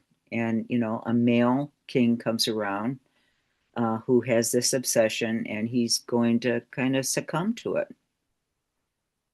And he was the king's playwright. I mean, and then the queen's playwright. I mean, yes, yes, exactly. Mm-hmm. And he also, it was self-protection, I'm sure. He's got to suck up to the new guy in town. For sure. That's what happens. And we're seeing that now too. And here's the other thing. The whole thing about James being not into women, that is recorded history. He was very not into women. So his dislike of women, I think, really came out in his version of the Bible. Well, he was taught that his mother, Mary Queen of Scots, was a tramp. Exactly. And betrayed him and abandoned him. He was taught that way. So, and think of how many generations of people were raised on the King James and then New King James version of the Bible, y'all. I mean, we're just talking about generations of patriarchy. Just anyway. All right, Joan, you're up next. In my experience, I have found that strong, confident men appreciate and value strong, competent women. And one person that comes to mind, and look at you, Mira, thank you. Yes, you're a strong man. Thank you. One of that comes to mind so much is the mayor of Rockford. I can't tell you how many times I've heard him say that he married up. And if it wasn't for his wife, he just wouldn't know where he would be. And he is a very, very intelligent man. He has hired so many competent women in his, within all of his departments. It's so good to see that. And I love seeing that. And that is hopefully more common than the opposite that we're experiencing. So, and I'm just glad that I've had those positive experiences. That's what I wish men would start to understand. Not all men, again, not all men. But we're speaking about the manosphere, those men who are looking at women like they are lesser than. What I wish they would come to understand is they would just work on themselves. Like if they would just my guy, just maybe take a class or take a shower, either or. If you focus on you, make you better, then it gets better. Like life gets better. And then we can maybe talk. And if you and I can maybe have a conversation, that's good. But if you're just going to sit down there on, and do nothing and expect me to do everything, that's not exactly how things work nowadays. I mean, you may think it is, but that's not how I roll. And I think too that I have noticed too that intelligent people surround themselves with intelligent people, which this person who I call him the squatter in the White House, he doesn't want intelligent people around him. He thinks he knows everything and no one's going to help him. And I really believe that intelligent people go out and find as much knowledge as they can from other people. And I wish we had that. That's one of the things I miss in particular about President Obama. I miss his voice. I miss his intelligence. I miss everything about him. So anyway, someday we'll get that back, hopefully sooner than later. I agree. Thank you very much, Joan. Ellen. Oh, yeah. Okay. So that's an interesting idea. I think we need to, character and test or intelligence test for getting on the ballot, Nice. Right. There's a character disorder I read about in Scott Peck's book, and we've got to vet those people out, narcissists, sociopaths. But what I wanted to say was I'd be interested in, talking about the theory of Oxford was the real Shakespeare. He was supposedly Queen Elizabeth's son, who had a son by Queen Elizabeth. There's this whole Oxfordian theory of who Shakespeare really was. And I think it really explains so much. And so, there's you can find it. The Earl of Oxford, Shakespeare, or Mark Twain agreed with the theory, and so did Freud. A lot of people. Came out in the 30s by a guy named O'Looney, who but it explains this idea of how they've used revisionism. I mean, I was an English major, an English teacher, and the professors will never say anything other than the Shakespeare, even though he was illiterate, and didn't travel, so he couldn't have known all of this stuff. Only an insider could know it. And once you look at that, he was the Oxford, he was the Lancastrian. You could see how he used the stage to, he was actually trying to convince Queen Elizabeth to go ahead and admit that she had these children, including it was Essex and others, before she died. And it's, he was kind of presenting this idea of Richard III. And then if you watch the movie Anonymous, it really tells this story, but it explains revisionism and how they can keep these lies going over time. So it's interesting. That is, I mean, I've heard that there are a few different people who might be Shakespeare, but I agree that Shakespeare is not Shakespeare, the man from Stratton or whatever. But that isn't true. The whole revisionist history, we're watching it happen right now. We're watching our own government want to revise what happened on January 6th. We're watching them want to take away, our history of slavery, our history of just basic history of what has happened in our country. They want to take it away because it makes them feel bad. And October 6th and all these false flag events, 9/11, everything is how they covert operations work. The problem is that when we take away our historical events that make us feel bad, we don't learn from them. And when we don't learn from them, we are doomed to repeat them. And so, of course, they can't see that. Or if they do see that, they don't care. They don't want to see it. Julie, you're up next.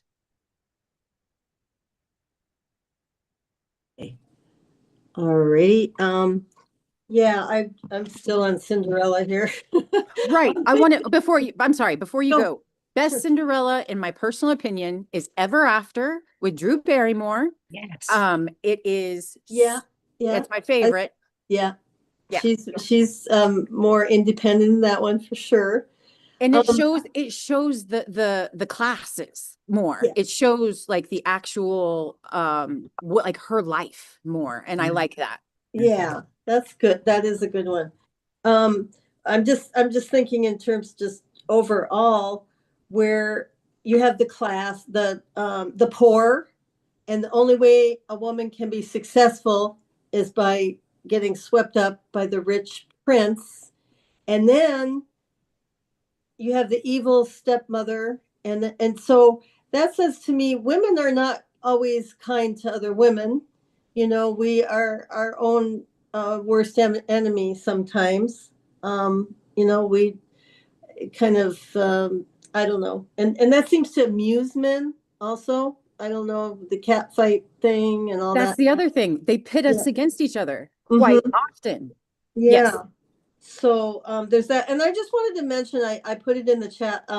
There are some young women that are rebels, and one that comes to mind, I've been coming up with these reels, music. Lydia the Bard, Feed Us Your Girls, and I don't know. Listen to it, and I'm gonna listen to it and see. But they're rebelling, and that's a good thing. We've got to keep on top of this. Put it in Definitely. the chat.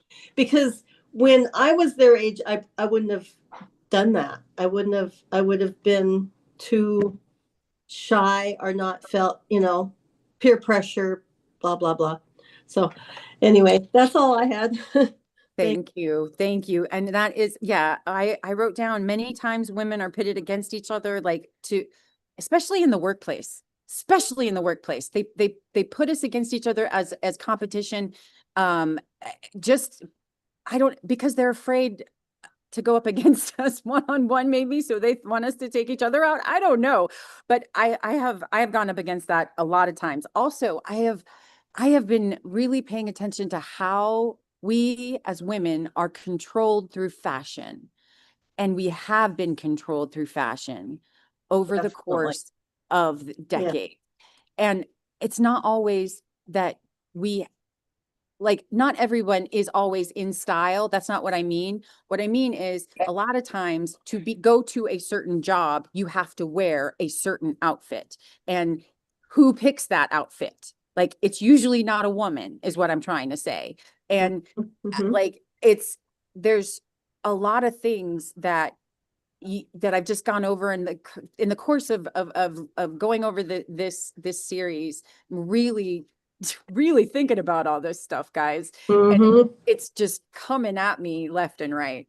Yeah, it brings up a lot. In fact, it just reminded me of a book that I read when I was a very young girl, and I don't know where I got this book. I don't know if my mom, but the title of it was Always Ask a Man. Always Asked a Man? And it was about you're getting, I think it was by Loretta Lynn or someone, I don't know. I'll have to look it up, but yeah, always ask a man. Like it's, so that I'll just, look it up. yeah. Anyway, okay. Thank you, Julie. All right, Joe, you're next. Well, I just wanted to tag on to you, Cecilia. Yes, we don't, who chooses the fashion? Who chooses what's on the runway? Who chose pantyhose? Who chose boning and corsets? Ow, my cat's biting me. But we have to know the value. We have to be confident. We can't succumb to trying to look 30 years younger than we really are, or trying to pretend that we're 30 years younger than we are, or wear fashions that don't suit us. Who decided wearing a string bikini was a good idea? Or thong underwear. How comfortable was that? That came about because of a song, y'all. That whole thing was because of thong song. That whole trend. Right. And I was thinking back during the movie, and all this hysteria about women being hysterical and how they treated Hillary Clinton. And she really is a strong woman. She really is a woman who knows her value, especially when she was just in front of, just recently, she just said it the way it was. And I really admire her for her composure, her just sticking to the facts. And how brutal they are. Not that I love MTG, but how brutal they are to her now that she's sort of flipped a little bit. But now that she's on the other side, or she's drawing away from Trump, how the Republican Party is treating her, because she's really being honest about a lot of things. Yeah, honestly, that's my biggest worry. My biggest worry is that Marjorie Taylor Greene is the only person out there saying the truth about our healthcare, the truth about our finances, the truth about what our kids are experiencing. I don't hear any Democrats out screaming at the rooftops. I hear Marjorie Taylor Greene, and that's worrisome. But yeah, this Ari Melber thing, also he's saying now that in this new project, the Heritage Society, is that Heritage, they have written in that embryos will be the property of the state. Yeah. Oh. That's terrifying. It is terrifying. Yes. And just okay, so but look, going back to the fashion real quick. Current fashions on the runway this season, okay, sheer tops so that you can see breasts, sheer butts so you can see cracks. In fact, even butt cracks are coming out of the top of skirts. Fun. I know, Nice. guys. And can you wear those to work?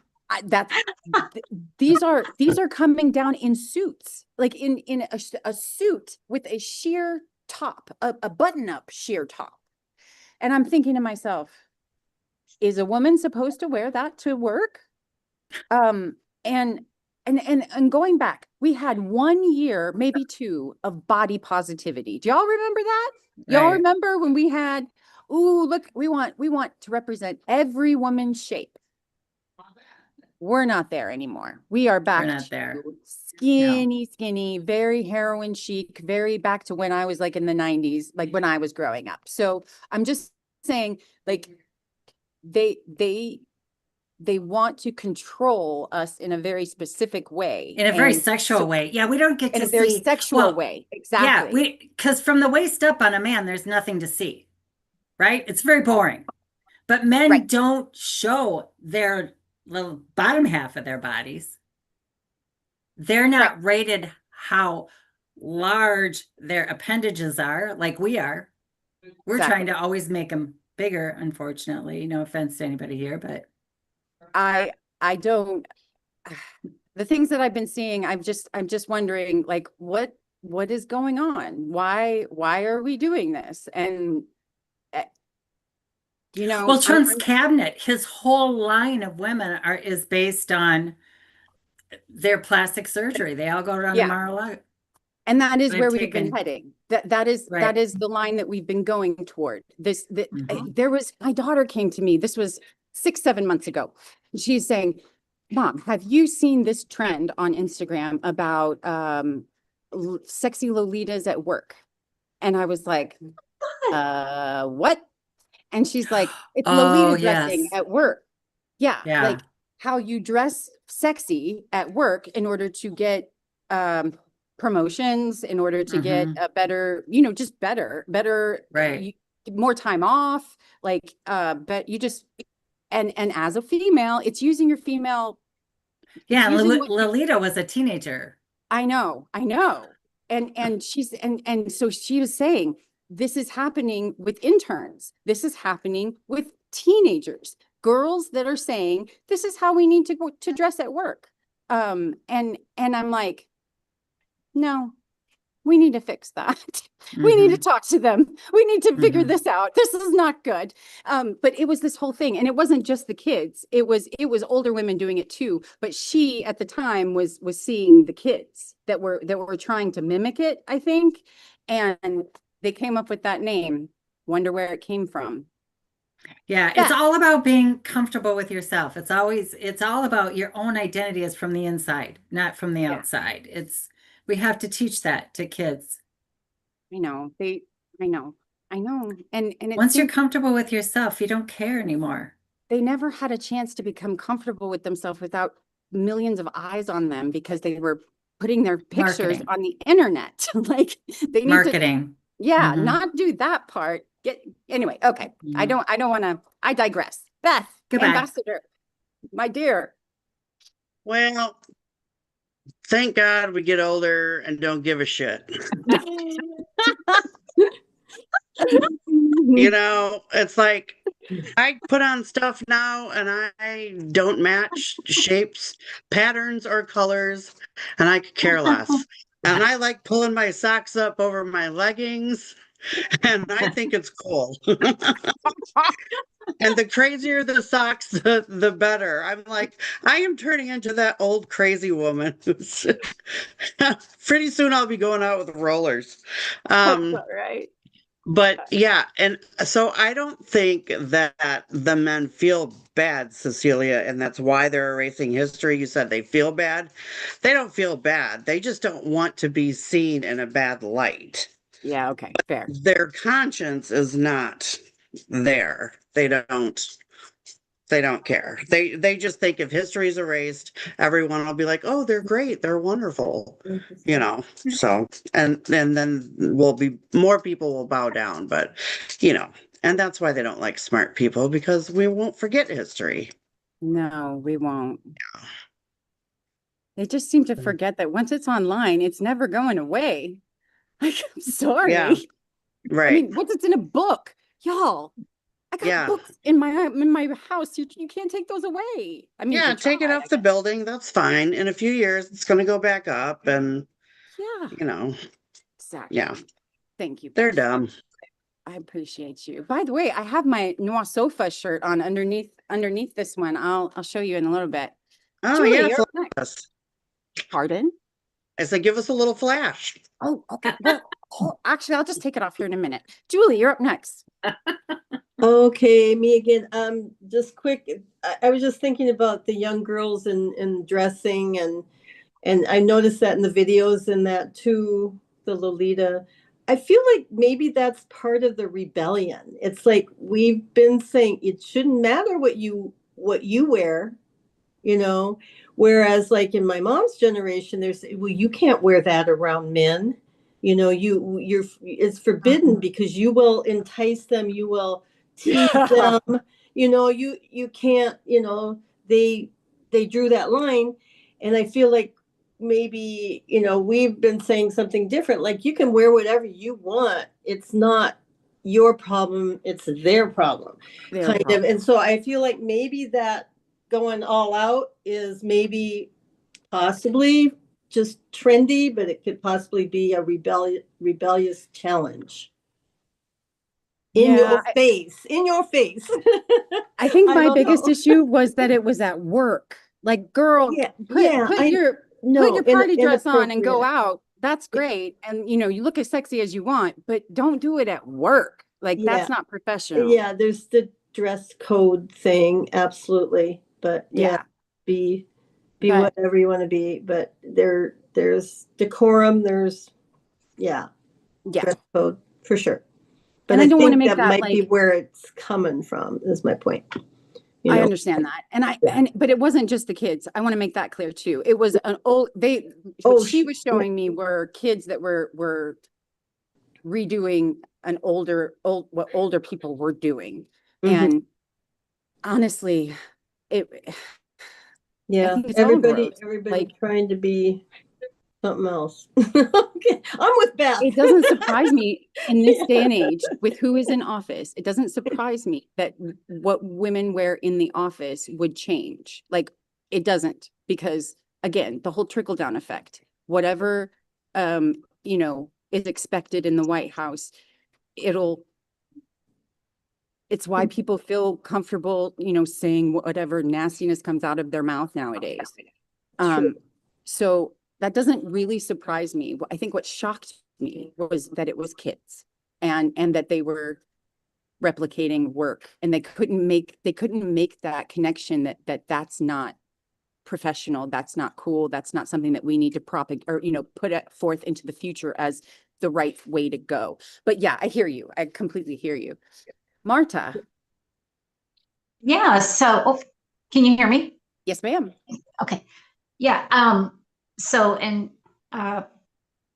Pardon my language a little bit, but I'm thinking that the issue is really, it's conflating making someone horny with that is the way my career path is going to, you know, accelerate. When you talk about the Lolita and dressing that way at work, and that is a harmful message. We want women to think you have what it takes to succeed just on your own. You don't need to use your sexuality in that way. That should be something you enjoy and not, you know, your tool for getting ahead. And I think it goes like, when Julie was saying she was thinking about Cinderella for some reason, that just sort of stayed in the back of my mind. I'm thinking that whole thing was like, if you're pretty enough and if you're docile and you'll do all the horrible chores in the house and not mind it all, then you may be one of the lucky ones who gets chosen and elevated to extra wealth and privileges. So, you know, we're still in that. That is the same thing, is saying like, if I look a certain way, I'll be elevated at work, I'll be chosen. It's a shame. The flip side though, what you were saying about maybe people just get sort of immune to it, and maybe there's something to that too. I've seen that truth. I was with my sons when they were teenagers, and we sat behind this girl at a lecture, and she was wearing short shorts that had Juicy on the bottom back in the day, the Juicy. Oh, yes. Okay, it was in church.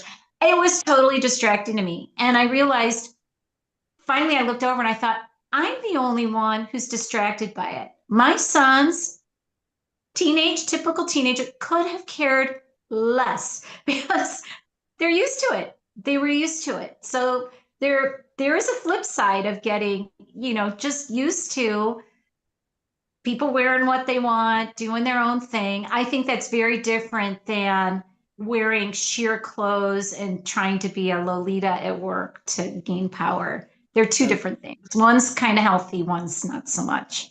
Totally agree. And speaking of Juicy, wasn't that Les Wexner? I believe, was that a Pink? Was that pink? I don't remember. What, like Victoria's Secret across the butt? Yeah. Anyway. Pink did that too. Yep. Yeah. Okay. Yeah. All right. All right. Kathy, you're up next. I also think we have to get back to the source. And I think a lot of this is social media and the algorithms that are guiding all these young girls, where they feel like they have to meet all these expectations. And who was lined up behind Trump at the inauguration? All of the tech bros. So it just all ties in together. Yeah. I agree. And guys, I just realized we are like a half an hour over our time. Did y'all realize that? Well, Cecilia, this was a longer video than the first time we met. And I think it took up a longer period of time. I think so. All right. I apologize for taking up all your time, but Let's keep going. No, let's no. keep going. Okay, let's keep going. We're Well, happy. We're happy to be here. I'm happy that y'all are here. And I did want to another question that I want you to just kind of put in your subconscious for this whole series is, does it challenge or affirm any of your beliefs? Like any of the beliefs that you grew up with, and does it challenge or affirm any of them? And where does that leave you?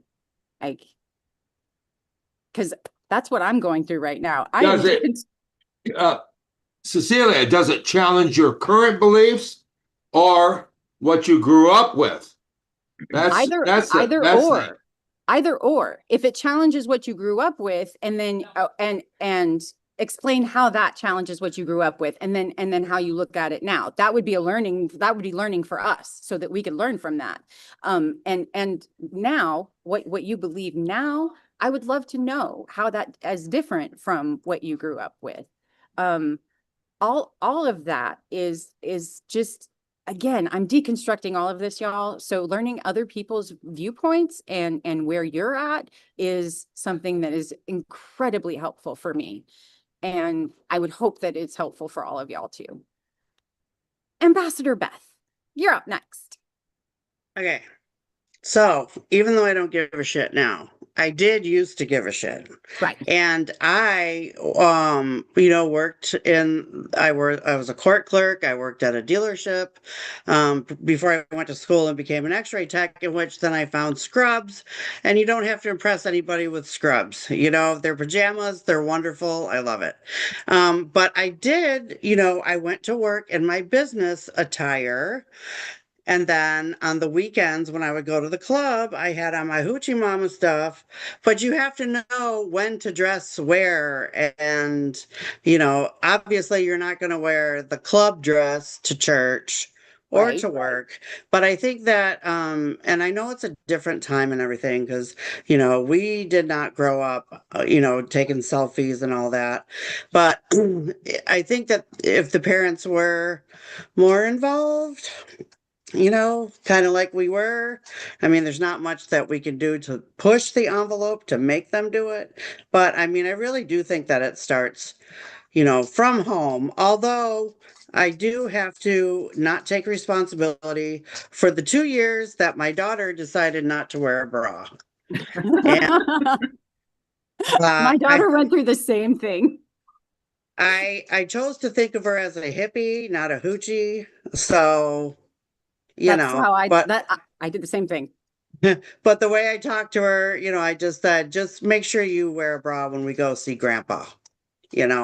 Make sure you have one on when you go to the grocery store. Like, if you want to be like that around your friends, it's fine. Whatever. Put one on for work, please. Yeah, please. For the love of God. For the love of God. Yeah, there's some things some lines. Yeah. I know. We're learning.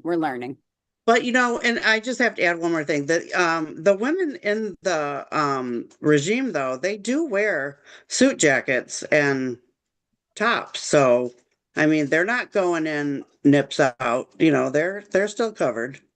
They look like they have a sort of a uniform. And I agree. And I watched thankfully.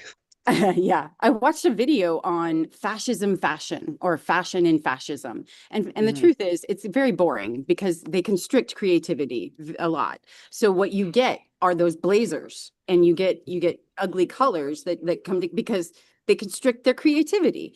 But hey, whatever. Dr. Chris. Fashion's to fashion. I like it.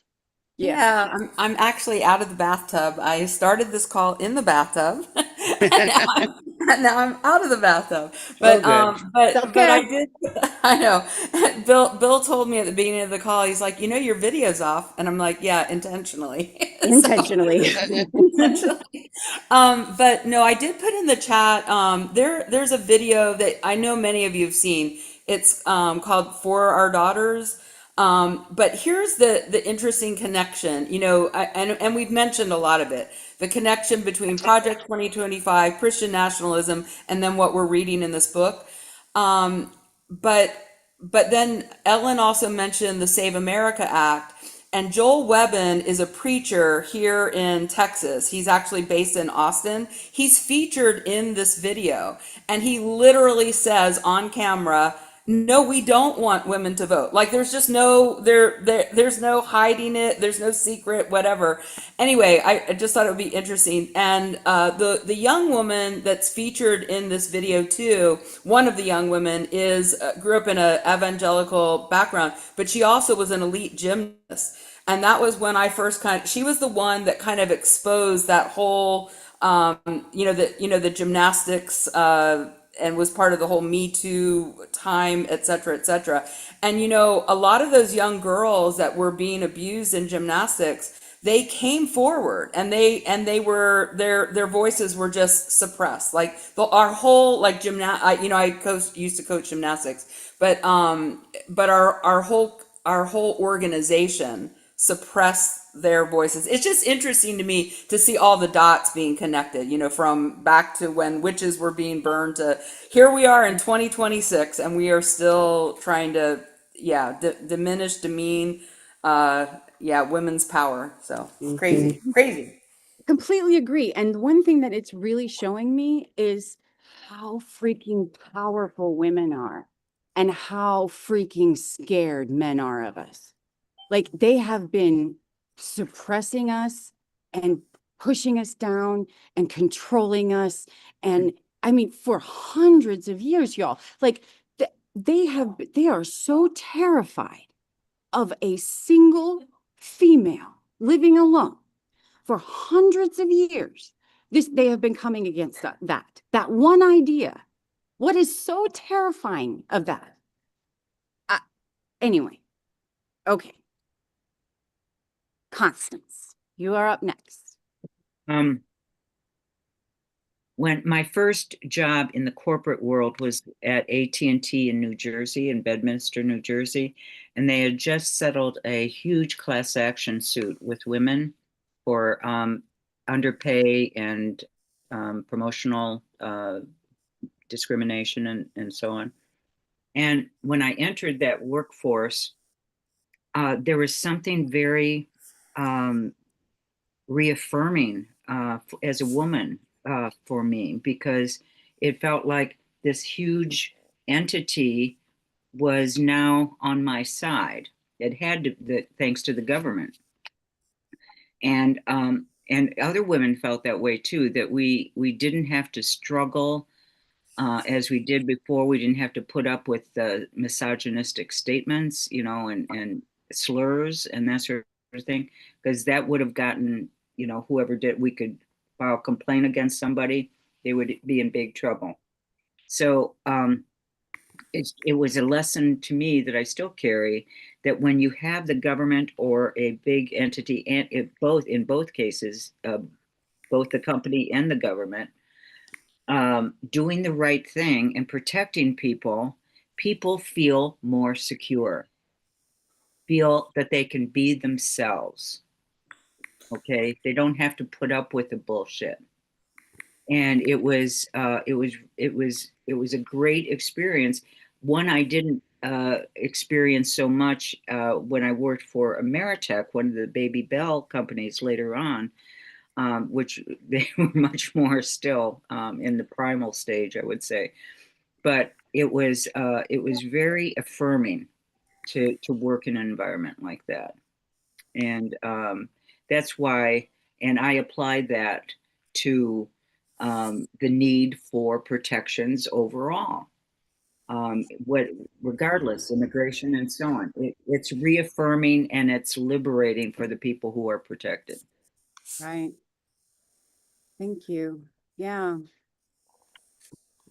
Yeah, guys, this has been an amazing conversation that I did not think I was going to have today because, my day started in a tornado watch and ended, or, got me Yeah. into McDonald's. But I just love it when we find ourselves in these type of situations, and I have my amazing kitchen crew that to help me with my, with everything. And then you all come in here and we have these mind-bending conversations that help me deconstruct all of our history, because that's what I'm doing. I'm figuring out how in the world we find ourselves here. I think the SAVE Act in and of itself, Republicans know that they can't control their women in the voting booth. Mhm. And so, they think they can, and they have up to this point, y'all. They have very consistently controlled their women up to this point. But I think they're worried that they can't going forward. And so what they're going to try to do is just take the whole thing away. Go ahead, Joe. What do you think? Well, it's all about power. Right. I mean, centuries and centuries ago, when women's husbands were dying, the women were accumulating land and they were running businesses and they were managing the farms. And men quickly realized that women would have all the power. Land is power. Yeah. And now with all these different acts and Project 2025, they want to keep women at home, keep them barefoot, keep them pregnant, not pay them equal salaries, not give them money. Men will be in control of everything.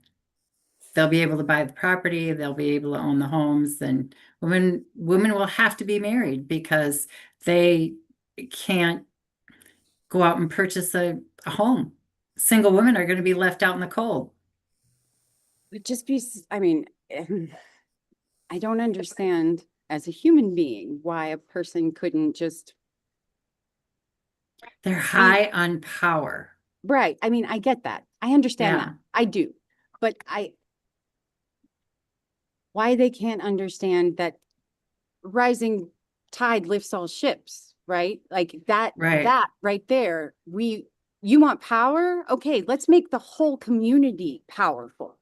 And then we'll see what happens. It just drives me up the wall. Dr. Chris.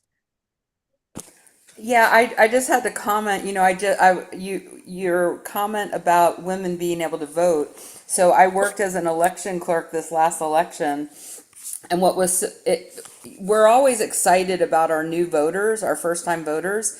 So a father walked up with his daughter, and at one point, one of the clerks did say, hey, you go to this machine, and he's like, oh, well, this is her first time voting, I'm with her. So we were trying to be respectful of that initially. But then, and I should have known this just by the way she was dressed and the way he was hovering over her, he literally, as the clerk is trying to explain what the process is, because for primaries you have to, indicate whether or not you're need the Democratic or the Republican ballot. And so literally he was, yes, you're choosing that, and yes, you're choosing that. Like, it was just so sad, like in 2026, that this young woman voting for her first time was being directed at how to work, or how to vote. But yeah, anyway, just thought I'd mention that. Yeah. And that's what I mean. Like, they've done a really good job of controlling their women's votes up to this point. And we have a sticker that we have been giving out over the last year that came from Solidarity Warriors, that was something like they won't, women, it was 2 women in a voting booth and that you don't have to tell them what your vote is, as you go in, something like that. I remember seeing that. Yeah. Yes, yeah. And I know for a fact at least one of my friends, MAGA friends, and I put friends in quotations, acquaintances, voted differently than she told her husband. And she got a real big kick out of it. Like she thought she was just a rebellious woman. So I don't know if that's going to continue, but man, she got a power trip out of it. So that was good at least. All right, Ellen, what's up? Yeah. So just thinking about when these voting and running for office has really woken me up, to the ballot, the way, the system needs revising. Just to get on the ballot, the difference between, you have to choose Democrat first. And, if I had been green, if you were green before, they can't get signatures. Everything is designed one, how many signatures you get, it just reinforces that the incumbent always stays in there. And it happens, usually they're male or they've been chosen by males. And so they're being selected, not elected. But, and what did I wanted to say something, I can't remember now, but, if, it's, I guess there's the culture, a study organizational behavior of, aggressive, defensive cultures. This is by design. That's what it is that, this is what I've learned with this deep state truth action project, figuring out how the sociology of this is that it's all done by the intelligence agencies and the Justice Department, and came over from MI6 and the Nazis. And it's all by design, and okay, and culturally. So I'm glad we're waking up to it. Yeah, well, and we got to fight it. That's what we got to do. All right, Kathy, we are going to end with you. Oh, no, we're not. We're going to end with Miss Sharon. We got to go, girl, because I got to drive home. I have a question. Was Yes. it Chris that was talking about working the polls? Yes. Okay, my question is, as a poll worker, can you just not turn to the dad and say, this is not your decision, it's your daughter's because it's her ballot? I believe they can tell them the procedures. Kathy, Well, that is the procedure. yeah, ahead, so it wasn't at the voting machine per se. It was when she was checking in as a person. And in hindsight, I almost wish we had just been insistent about, one person at a time at the machine. But like I said, sometimes there's some leniency when it's a first time vote because we're kind of excited that a family's coming in, with their, like usually that's kind of like one of those watershed moments. So we're trying to respect that it's kind of a big thing, but then this was one where it went awry, But anyway. This is Merritt. I'm a trained poll watcher, and I'll be in the primaries here in Illinois on Tuesday. And you cannot, there's only one person at the machine here. Yeah, they wouldn't have allowed. Yeah, Merritt, same here, but this wasn't at the machine at the touchpad. Yeah. This was just checking in, Yeah. where she had to choose her ballot, if you will. So normally you're just checking in, confirming your ID, Yeah. making sure they're a registered voter. So you're not really seeing what somebody's voting. But in this case, because this was new for Texas, like we've never had on the poll pads where the person has to choose on the poll pad when they're checking in what ballot they want. But that's how it works. So you get the right ballot when you do get to the machine. Yeah, we have it's the primary. We have to assign them a voting number, and then do you want a Democrat or Republican or independent? Right, but Dr. Chris, my point was, you as an election worker, in retrospect, the next time that should happen, can you not just say to the daughter, this is your vote, you get to choose, and it's your vote. Yeah, probably we could. Yes. Because Yeah, choose which ballot you want. right, because now she's under her father's authority for voting, and she's probably going to do the same thing from now on. Right. Yeah. Okay. Thanks, Kathy. Bye, All right. guys. Bye, Merritt. I'm gonna go watch the Oscars. Hello. Check out the fashion. Hello. Hi, Miss Sharon. You're up next. We'll end with you tonight. Okay. I just put something in the chat. Everybody read it at their leisure. And it just confirms everything about the film and our conversation today. You know, how women couldn't own property. They needed their husband's authority to get a charge card and things like that.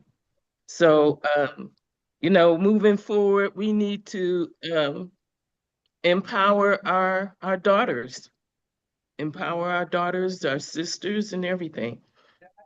And that's it. Thank Also you. promoting the blood drive, you know, and it's dedicated to the Women's History Month. I will add those resources to the end of our Substack. I apologize. I don't know if you got my message. The reason that the Pam Bondi wasn't added to the Thursdays was because it would have made the email too long and I was rushing. So it didn't get added to the Substack. I just published it without, but I think I've added it now. And if it's not added, let me know. And I will go ahead and do that again. All right, y'all.